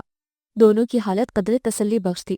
اس تمام عرصے میں وہ جب بھی صہبا کے پاس آیا، وہ یا تو سوتی رہی تھی یا سوتی بن گئی تھی۔ البتہ عبداللہ نے صہبا جیسی بڑی بڑی آنکھیں کھول کر خوب پہچان کی تھی۔ صہبا کو مکمل بیڈ ریسٹ کی ضرورت تھی، اور عبداللہ امی جان کے پاس ہی رہتا تھا۔ صہبا اس ننھی سی جان کے لیے بھی بہت روئی تھی جو اس کی گود میں آنے سے پہلے ہی سفر آخرت پر چلی گئی تھی۔ لیکن 9 مہینے کی محبت اور ممتا نے جو ان دیکھی تصویر بنائی تھی، وہ اس تصوراتی پیکر کے ساتھ کتنے دنوں تک باتیں کرتی روتی رہی۔ صہبا کو سیڑھیاں اترنے چڑھنے کا مسئلہ تھا، اس لیے وہ نیچے امی جان کے کمرے میں تھی۔ ابی جان نے لاؤنج میں ڈیرا ڈالا ہوا تھا، زرش بھی رہنے کے لیے آئی ہوئی تھی۔ مہمانوں کی خصوصاً صہبا کے ماما پاپا اور رافع کی آمد کا سلسلہ جاری ہی تھا۔ ایک بار پھر گھر میں ہنگامے جاگ اٹھے تھے۔ عبداللہ روتا تو گھنٹیاں سی بجنے لگتی، اور ارحم اسے بہلاتا تو غضب ہو جاتا۔ سب ہنس ہنس کر دوہرے ہو جاتے۔ اول تو یہ کہ ارحم کے لمبے چوڑے وجود کے ساتھ اتنا ننھا منا وجود ہی عجیب لگتا، اور اوپر سے اس کی باتیں جیسے وہ اس کا بیسٹ فرینڈ ہو۔ صہبا کبھی کمرے میں اس کی آوازیں سنتی تو کبھی لاؤنج کے کونے میں سکڑی سمٹی کھوئی کھوئی نگاہوں سے یہ سب دیکھتی رہتی۔ ارحم نے تو اپنے بچے کی ماں کو بچایا تھا، بچے کی ماں کو۔ آنکھوں کے کنارے جلنے لگتے تو وہ منظر سے ہی اوجھل ہو جاتی۔ عبداللہ کو بخار ہو رہا تھا، اور ارحم نے 2 دن کی چھٹی کر لی تھی۔ امی جان بس اس کی دیوانگی پر مسکرائے جاتی، مگر صہبا ابھی تک ان کے کمرے میں تھی۔ ان کا دم الجھ کر رہ جاتا۔ پتہ نہیں یہ لڑکا کیا سوچ کر بیٹھا ہوا ہے، اللہ اسے سیدھی راہ دکھانا۔ عبداللہ کے فیڈر کا ٹائم ہو رہا تھا، وہ مچل رہا تھا۔ امی جان کہیں بازار گئی ہوئی تھی۔ وہ جب بہلنے کا ارادہ ترک کر کے رونے کا موڈ بنانے لگا تو ارحم دروازہ نوک کر کے امی جان کے کمرے میں آ گیا۔ وہ شاید سو رہی تھی، 2 تکیوں کے درمیان دائیں کروٹ کے بل۔ چہرے پر کس قدر سکون کے رنگ تھے، اور بال ہمیشہ کی طرح تکیے پر بکھرے ہوئے تھے۔ اولین دنوں میں وہ اس کے بال سمیٹتا رہتا تھا اور لڑتا رہتا تھا کہ کٹوا لو، اور پھر اسے ان بالوں سے بھی پیار ہو گیا۔ پھر شاید صہبا کے سارے روپ دیوانگی بن گئے، اور پھر جانے کیا ہوا کہ ان دیوانگیوں پر صرف ایک روپ غالب آ گیا، بے وفائی کا، بے اعتباری کا، اور وہ کس قدر اذیت میں مبتلا ہو گیا تھا۔ اور آج وہ اذیت پہلے جیسی نہیں تھی، وہ درد، وہ کسک پہلے جیسی نہیں تھی۔ تو پھر کیا تھا جو ان دونوں کے درمیان حائل تھا؟ ان بے رنگ دنوں، بے رونق شاموں اور تنہا راتوں کا کیا جواز تھا؟ وہی بات ذرا سی جو دلوں میں پل رہی ہے، جسے تم نہ کہہ سکو، اسے میں کہاں سے کہتا۔ نظروں کی تپش تھی یا عبداللہ کی صدا کہ صہبا نے کسی گڑیا کی طرح جھٹ سے آنکھیں کھول دی۔ اپنے سامنے ان دونوں کو دیکھ کر خود میں سمٹ سی گئی۔ دوپٹہ غائب تھا، بال شانوں پر بکھر کر دوپٹے کا کام کر رہے تھے۔ پوری شدت سے کھلی ہوئی آنکھیں بے پناہ سرخ ہو رہی تھی۔ ارحم نے بے اختیار ہی نظریں چرا لی۔ دل میں نہ اس لمحے کوئی کسک تھی اور نہ اذیت، بس ایک احساس تھا اپنی مات کا، لیکن ساری جیتوں پر حاوی۔ وہ ہمکتے مچلتے عبداللہ کو اس کی گود میں دے کر جلدی سے باہر آ گیا، مگر اس جلدی میں شاید کوئی خوشبو بھی ساتھ چلی آئی تھی، اپنی اپنی سی، اور کتنے بہت سارے دنوں کے بعد اس خوشبو نے اس کے احساس کے تاروں کو چھیڑا تھا۔ آج بہت سارے دنوں کے بعد ایسی رات آئی تھی جو اسے رت جگہ منانے پر مجبور کر رہی تھی۔ اسے لگ رہا تھا وہ اپنی نادانی میں کچھ غلط کر بیٹھا ہے، اور اس کے تسلسل میں آئندہ جو ہوگا وہ بھی غلط ہی ہوگا، کیونکہ یہ تو طے تھا کہ صہبا اس کی ذات کا تکمیلی حصہ ہے۔ اس سے قطع نظر کہ صہبا نے اس کے ساتھ کیا کیا تھا، اور یہ بھی محض اس کا ہی خیال تھا کہ وہ اپنی دانست میں بہت بڑے فریب کی مرتکب ہوئی ہے، ورنہ حقیقت اس کے برعکس تھی۔ صہبا کی زندگی میں لفظوں اور جذبوں کی روشنیاں بکھیرنے والا پہلا شخص ارحم ہی تھا۔ اس نکاح کی حیثیت تو صرف کاغذی کاروائی تھی۔ یوں بھی جس عمل کی بنیادی غلط ارادوں پر رکھی جائے اس میں خلوص اور سچائی کا فقدان ہی ہوتا ہے۔ صہبا بارہا خود احتسابی کے عمل سے گزری تھی اور بڑے صاف شفاف ذہن اور تر و تازہ سوچ کے ساتھ ارحم کی زندگی میں داخل ہوئی تھی۔ اگر ذرا بھی کہیں اپنے اندر کوئی کمزوری دیکھتی تو نہ اپنی زندگی کے ساتھ منافقت کرتی اور نہ بہروپ بدل کر کسی مرد کی زندگی میں آنے کا فیصلہ کرتی، کیونکہ ایک بھرپور اور مکمل زندگی گزارنے کے بعد لبرل معاشرے میں رہنے کی وجہ سے اس کے خیالات انتہائی راست اور قطعی انداز کے ہو گئے تھے۔ اسے تو شخصیت میں بناوٹ اور منافقت کا رنگ بھرنا آیا ہی نہیں تھا۔ پھر بھی ارحم اس کو نہ جان پایا۔ جتنا وہ اپنی خوشبختی پر نازا ہوتی تھی، اتنی ہی اب وہ اپنی بے بسی سے نالا اور قسمت سے شکوہ کنا تھی۔ بیٹا ارحم، تم نے کیا سوچ رکھا ہے؟ کب تک اس معصوم کو سزا دیتے رہو گے؟ موت کو سلام کرائی، مگر تمہارا دل نرم نہیں ہوا۔ امی جان نے آج بہت دنوں کے بعد پھر یہ موضوع چھیڑ دیا تھا۔ آپ سب نے بھی تو میرے ساتھ زیادتی کی، جب آپ کو پتا تھا تو مجھے بھی بتا دیتی، مجھے کوئی بھی فیصلہ کرنے میں آسانی ہوتی۔ آپ یہ بھی جانتی ہیں کہ کچھ چیزیں میرے لیے زندگی سے بڑھ کر اہم رہی ہیں۔ میں جس طرح کا تھا ویسے ہی ہم سفر کی تمنا کرنا شاید میرا حق تھا، لیکن آپ نے بھی مجھے درمیانی راہ میں کھڑا کر دیا۔ میں کس سے شکایت کروں؟ وہ آج سارے ضبط کھو بیٹھا تھا۔ دیکھو بیٹا، اگر میں تمہیں یہ سب بتا دیتی تو صہبا کو کھو دیتی، یا پھر تمہاری زندگی شروع سے ہی خواہ مخواہ کے شکوک کی نظر ہو جاتی۔ اور یہ کوئی اتنی بڑی بات نہیں ہے۔ جن لڑکیوں کی منگنیاں ٹوٹ جاتی ہیں یا رشتے ختم ہو جاتے ہیں، کیا ان کا زندگی پر سے حق ختم ہو جاتا ہے؟ کیا وہ لڑکیاں پھر کسی مرد کے خواب نہیں دیکھ سکتی؟ کیا ساری زندگی وہ ایک محرومی کے ساتھ گزار دیں؟ کہ دوسرے مرد کا دل وسیع نہیں ہوتا؟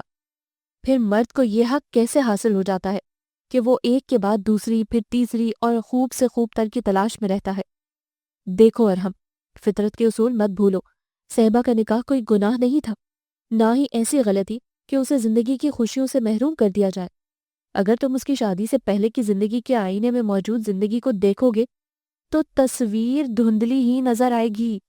تم یہ بھی تو دیکھو کہ کیا وہ تمہارے ساتھ تم سے نکاح کے بعد کسی کوتاہی کی مرتکب ہوئی ہے؟ کسی بے اعتباری اور بے وفائی کا جذبہ تم نے اس کی فطرت میں محسوس کیا ہے؟ بحیثیت بیوی کے فرائض کے اس نے پہلو تہی کی ہے؟ اور سب سے بڑی بات یہ کہ وہ اس گھر میں آئی تو ہمیں ایک لمحے کے لیے بھی اجنبی نہیں لگی۔ یہ کیسے ہو جاتا ہے ارحم؟ یہ کوئی معمولی بات نہیں ہوتی۔ نئے گھر کے تقاضوں کے مطابق خود کو ایڈجسٹ کرنا، اپنے آپ کو شوہر کی رضا کے مطابق ڈھال لینا، اپنی خواہشوں کو محض شوہر کی خوشنودی کی خاطر مان لینا، یہ سب بڑے مشکل مرحلے ہوتے ہیں، اور ان سے وہ عورت سرخرو گزرتی ہے جس کے دل و دماغ میں ہم آہنگی کی تلخیوں کا بوجھ نہیں ہوتا۔ اگر وہ کہیں بھی اپنے ماضی میں جھانک رہی ہوتی تو تم جان لیتے۔ ارحم، تم تو اس کے شوہر ہو۔ میاں بیوی کو اسی لیے تو ایک دوسرے کا لباس کہا جاتا ہے۔ لباس میں سوراخ ہو جائے اور پہننے والے کو پتہ نہ چلے تو یہ نہیں ہوتا۔ تمہیں کسی نے بتایا تو پتہ چلا، یہ کمال کی بات نہیں ہے۔ کمال تو جب ہوتا کہ تم اس کے اعمال اور افعال سے جان پاتے کہ اس کی زندگی میں کوئی دوسرا آ چکا ہے یا آ گیا تھا، جبکہ حقیقت تو یہی ہے کہ وہ اس کی زندگی میں آیا ہی نہیں تھا۔ محض کاغذی رشتہ تھا، بالکل کاروباری ایگریمنٹ کی طرح، جو ضرورت پڑنے پر توڑ دیا گیا۔ اب اگر تم اس کو بنیاد بنا کر کم ظرفی کا ثبوت دو گے تو مجھے اپنی تربیت پر شرمندگی ہونے لگے گی، پھر تو صہبا کی مجرم میں ہوئی نا۔ امی جان کی آواز میں سرد موری اور لہجے میں تناؤ کی کیفیت اتنی واضح تھی کہ وہ اندر تک کام کر رہ گیا۔ اپنی ماں کے اتنے سخت رد عمل کا وہ کبھی بھی عادی نہیں تھا، بلکہ اسے احساس ہی آج ہوا تھا کہ امی جان اس قدر سخت اور تلخ بھی ہو سکتی ہیں۔ وہ کتنی دیر تک کچھ بول ہی نہیں سکا۔ امی جان کی نظریں بغور اسے جانچ رہی تھی، تول رہی تھی۔ بہرحال بیٹا تو وہ انہی کا تھا جس کو انہوں نے نیکی، نرم روی اور محبت و مروت کے خون سے سینچا تھا۔ وہ مغرور تو ہو سکتا تھا مگر متکبر نہیں تھا۔ اسی یقین کے سہارے آج وہ اس کا احتساب کر بیٹھی تھی اور اب اپنے بیان کا رد عمل بھی دیکھنا چاہ رہی تھی۔ مگر امی جان، آپ چونکہ اس کی صنف سے تعلق رکھتی ہیں اس لیے اس کا دفاع کر رہی ہیں، مگر ایک حقیقت یہ بھی تو ہے کہ اسے ذرا بھی پرواہ نہیں کہ اس کے ساتھ کیا ہوا اور کیا ہونے جا رہا ہے۔ ایک بار بھی تو اس نے مجھ سے اس موضوع پر بات نہیں کی۔ کیا اسے احساس نہیں ہے کہ یہ ہم کس طرح کی زندگی گزار رہے ہیں؟ اسے میری پرواہ نہیں ہے تو میں کیوں اس کا غم کروں؟ برف پگھل چکی تھی۔ یہ محض بچی کچی انا کا کمزور سا پودا بے رخی کی فضا میں لہرا لہرا کر صدائے احتجاج بلند کر رہا تھا۔ عین ممکن تھا کہ وہ ایک اور پرتاثیر لیکچر سے نواز دیتی تو یہ دھڑام سے زمیں بوس ہو جاتا، اور موسم تو بدلنا ہی تھا۔ پھر تو فضا میں محبت کی دھوپ رنگ بکھیرنا شروع کر دیتی۔ ان کے لبوں پر دھیما سا تبسم بکھر گیا۔ بیٹا، وہ بھی تو انسان ہے، اس کی بھی عزت نفس ہے۔ جتنا زیادہ تمہارے اندر اپنے سچے ہونے کا، وفادار ہونے کا زوم ہے، اس کے اندر ہونا بھی مکمل فطری سی بات ہے۔ اس نے تمہیں وضاحت دینے کی کوشش کی تھی مگر تم نے نہیں سنا۔ پھر وہ تمہارے آگے ہاتھ جوڑنے سے تو رہی، اور جہاں تک بات ہے پرواہ نہ کرنے کی تو تمہارا تجزیہ غلط ہے۔ اگر اسے تمہاری اور تمہاری عزت کی پرواہ نہ ہوتی تو وہ اپنے گھر میں ہوتی، ماں باپ کے گھر، اور بہت ممکن تھا وہ سب تمہیں لان تان کرنے یہاں موجود ہوتے۔ دیکھو بیٹا، نیک فطرت عورت اللہ کا انعام ہے۔ صہبا کی سمجھداری اور معاملہ فہمی قابل تعریف ہے۔ وہ سب کچھ اندر ہی اندر جھیلتی رہی، رد عمل تمہارے سامنے ہے۔ ان کے لہجے میں تعصب بھی تھا۔ امی جان، اسے بتا دینا چاہیے تھا۔ وہ بتا دیتی تو شاید میرا اعتبار اس حد تک مجروح نہ ہوتا۔ کمزور سی صدائے برہم ہی ابھری۔ وہ بتا دیتی، اگر تم اس کی عزت نفس مجروح نہ کرتے، یوں اس کو گھر سے نکال باہر نہ کرتے۔ ارحم کا سر جھک گیا تھا۔ غصے میں آ کر اس نے جانے کیا کیا کہہ دیا تھا۔ اسے اپنے الفاظ یاد تو نہ تھے، لیکن ان کے شدید اور بے حس ہونے کا احساس اسے ابھی بھی ہو رہا تھا۔ وہ اسی احساس میں گھرا اپنی جلد بازی پر نادم ہوتا امی جان کے پاس سے اٹھ کر اپنے کمرے میں آ گیا۔ ان کے چہرے پر تفکر کے سائے لہرانے لگے تھے۔ عبداللہ کا عقیقہ اور صہبا کی صحت یابی کی خوشی میں امی جان نے بڑی سی دعوت کا اہتمام کر ڈالا تھا۔ عزیز و اقارب، دوست احباب سارے ہی مدعو تھے۔ خوب رونق لگی ہوئی تھی، اور بہت دنوں کے بعد لون کی سج دھج میں خوش رنگ آنچل لہرا رہے تھے۔ بیٹا، تم ابھی تک ایسے ہی بیٹھی ہو، جلدی سے تیار ہو جاؤ اور یہ سیٹ پہن لینا، تم پر سوٹ کرے گا۔ تم چینج تو کرو، میں آ کر ساڑی کی فالٹ ٹھیک کر دیتی ہوں۔ جلدی کرو، عبداللہ زرش کے پاس ہے۔ پتہ ہے سارے لوگ تم سے اور ارحم سے ملنے کے لیے بے چین ہیں۔ ظاہر ہے تم لوگوں کے لیے تو یہ تقریب سجی ہے۔ وہ اس کے قریب آ گئیں اور دونوں ہاتھوں میں اس کا چہرہ تھام کر مسکرا دیں۔ وہ تمہارا ہے، اس نے کہاں جانا ہے، تم کیوں جان ہنکار کرتی ہو؟ آنکھوں کی نمی کو انگلیوں پر چنتے ہوئے انہوں نے اس کو گلے لگا لیا۔ کتنی حساس اور زودے رنج ہو گئی تھی۔ مسکراہٹ میں بھی نمک سا گھل گیا تھا۔ ارحم بھی تیار ہو رہا ہے، تم دیر مت کرو۔ وہ نظریں چرا کر سرحد سے باہر چلی گئی تھی۔ تیار تو ہونا ہی تھا۔ بے دلی سے ساڑی اپنے تراشیدہ جسم پر لپیٹ کر وہ ڈریسنگ ٹیبل کے سامنے آ گئی۔ بہت سارے خوشگوار لمحے نظروں میں آ کر ٹھہر گئے۔ سیاہ پتھروں کا بے تحاشا خوبصورت سیٹ اس کی گردن پر دلکشی کی حدوں کو چھو رہا تھا۔ گرے سلک کی ساڑی پر امپورٹڈ نیٹ کا بلاؤز جس پر انتہائی نفاست سے نگینے لگے ہوئے تھے، اس کے متناسب سراپے پر بے حد سج رہا تھا۔ آج بھی اس کی دلکشی میں کوئی فرق نہیں آیا تھا۔ سب کچھ جوں کا تو تھا، مگر وہ دل، وہ سرشاری، وہ احساس تحفظ اور استحقاق، سب کچھ ریت کی طرح ہاتھ سے پھسلتا جا رہا تھا۔ مٹھیاں بھینچ لینے کے باوجود ہاتھ خالی ہو رہا تھا۔ شاید کنارے کمزور پڑنے لگے تھے۔ سرخ آنکھوں پر ہلکا ہلکا سنگار بھی اپنی خوش قسمتی پر نازا تھا، مگر کوئی نہیں جانتا تھا دل کی زمین پر جب جبر ہوتا ہے تو آنکھوں میں سب سے پہلے لہو کی چھینٹیں نظر آتے ہیں۔ میں رو لیتی تو یہ بوجھ کچھ کم ہو جاتا۔ لائٹ پرپل کلر کی لپسٹک ڈریسنگ کے کنارے پر رکھ کر اس نے سوچا اور بالوں میں برش کرنے لگی۔ سلکی بال آج قید کے موڈ میں نہیں تھے۔ کتنے ہی لمحے ان سے الجھتے گزر گئے۔ برش ڈریسنگ ٹیبل پر پٹکتے ہوئے اس نے سینڈل کی طرف نگاہ کی۔ آج کا سارا اہتمام امی جان کی خوشی کے لیے ہو رہا تھا۔ انہوں نے ہر چیز بڑے چاؤ سے اس کے لیے خود خریدی تھی، کہیں کوئی کمی نہیں تھی، مگر یہ خلا تھا کہ بھرتا ہی نہیں تھا۔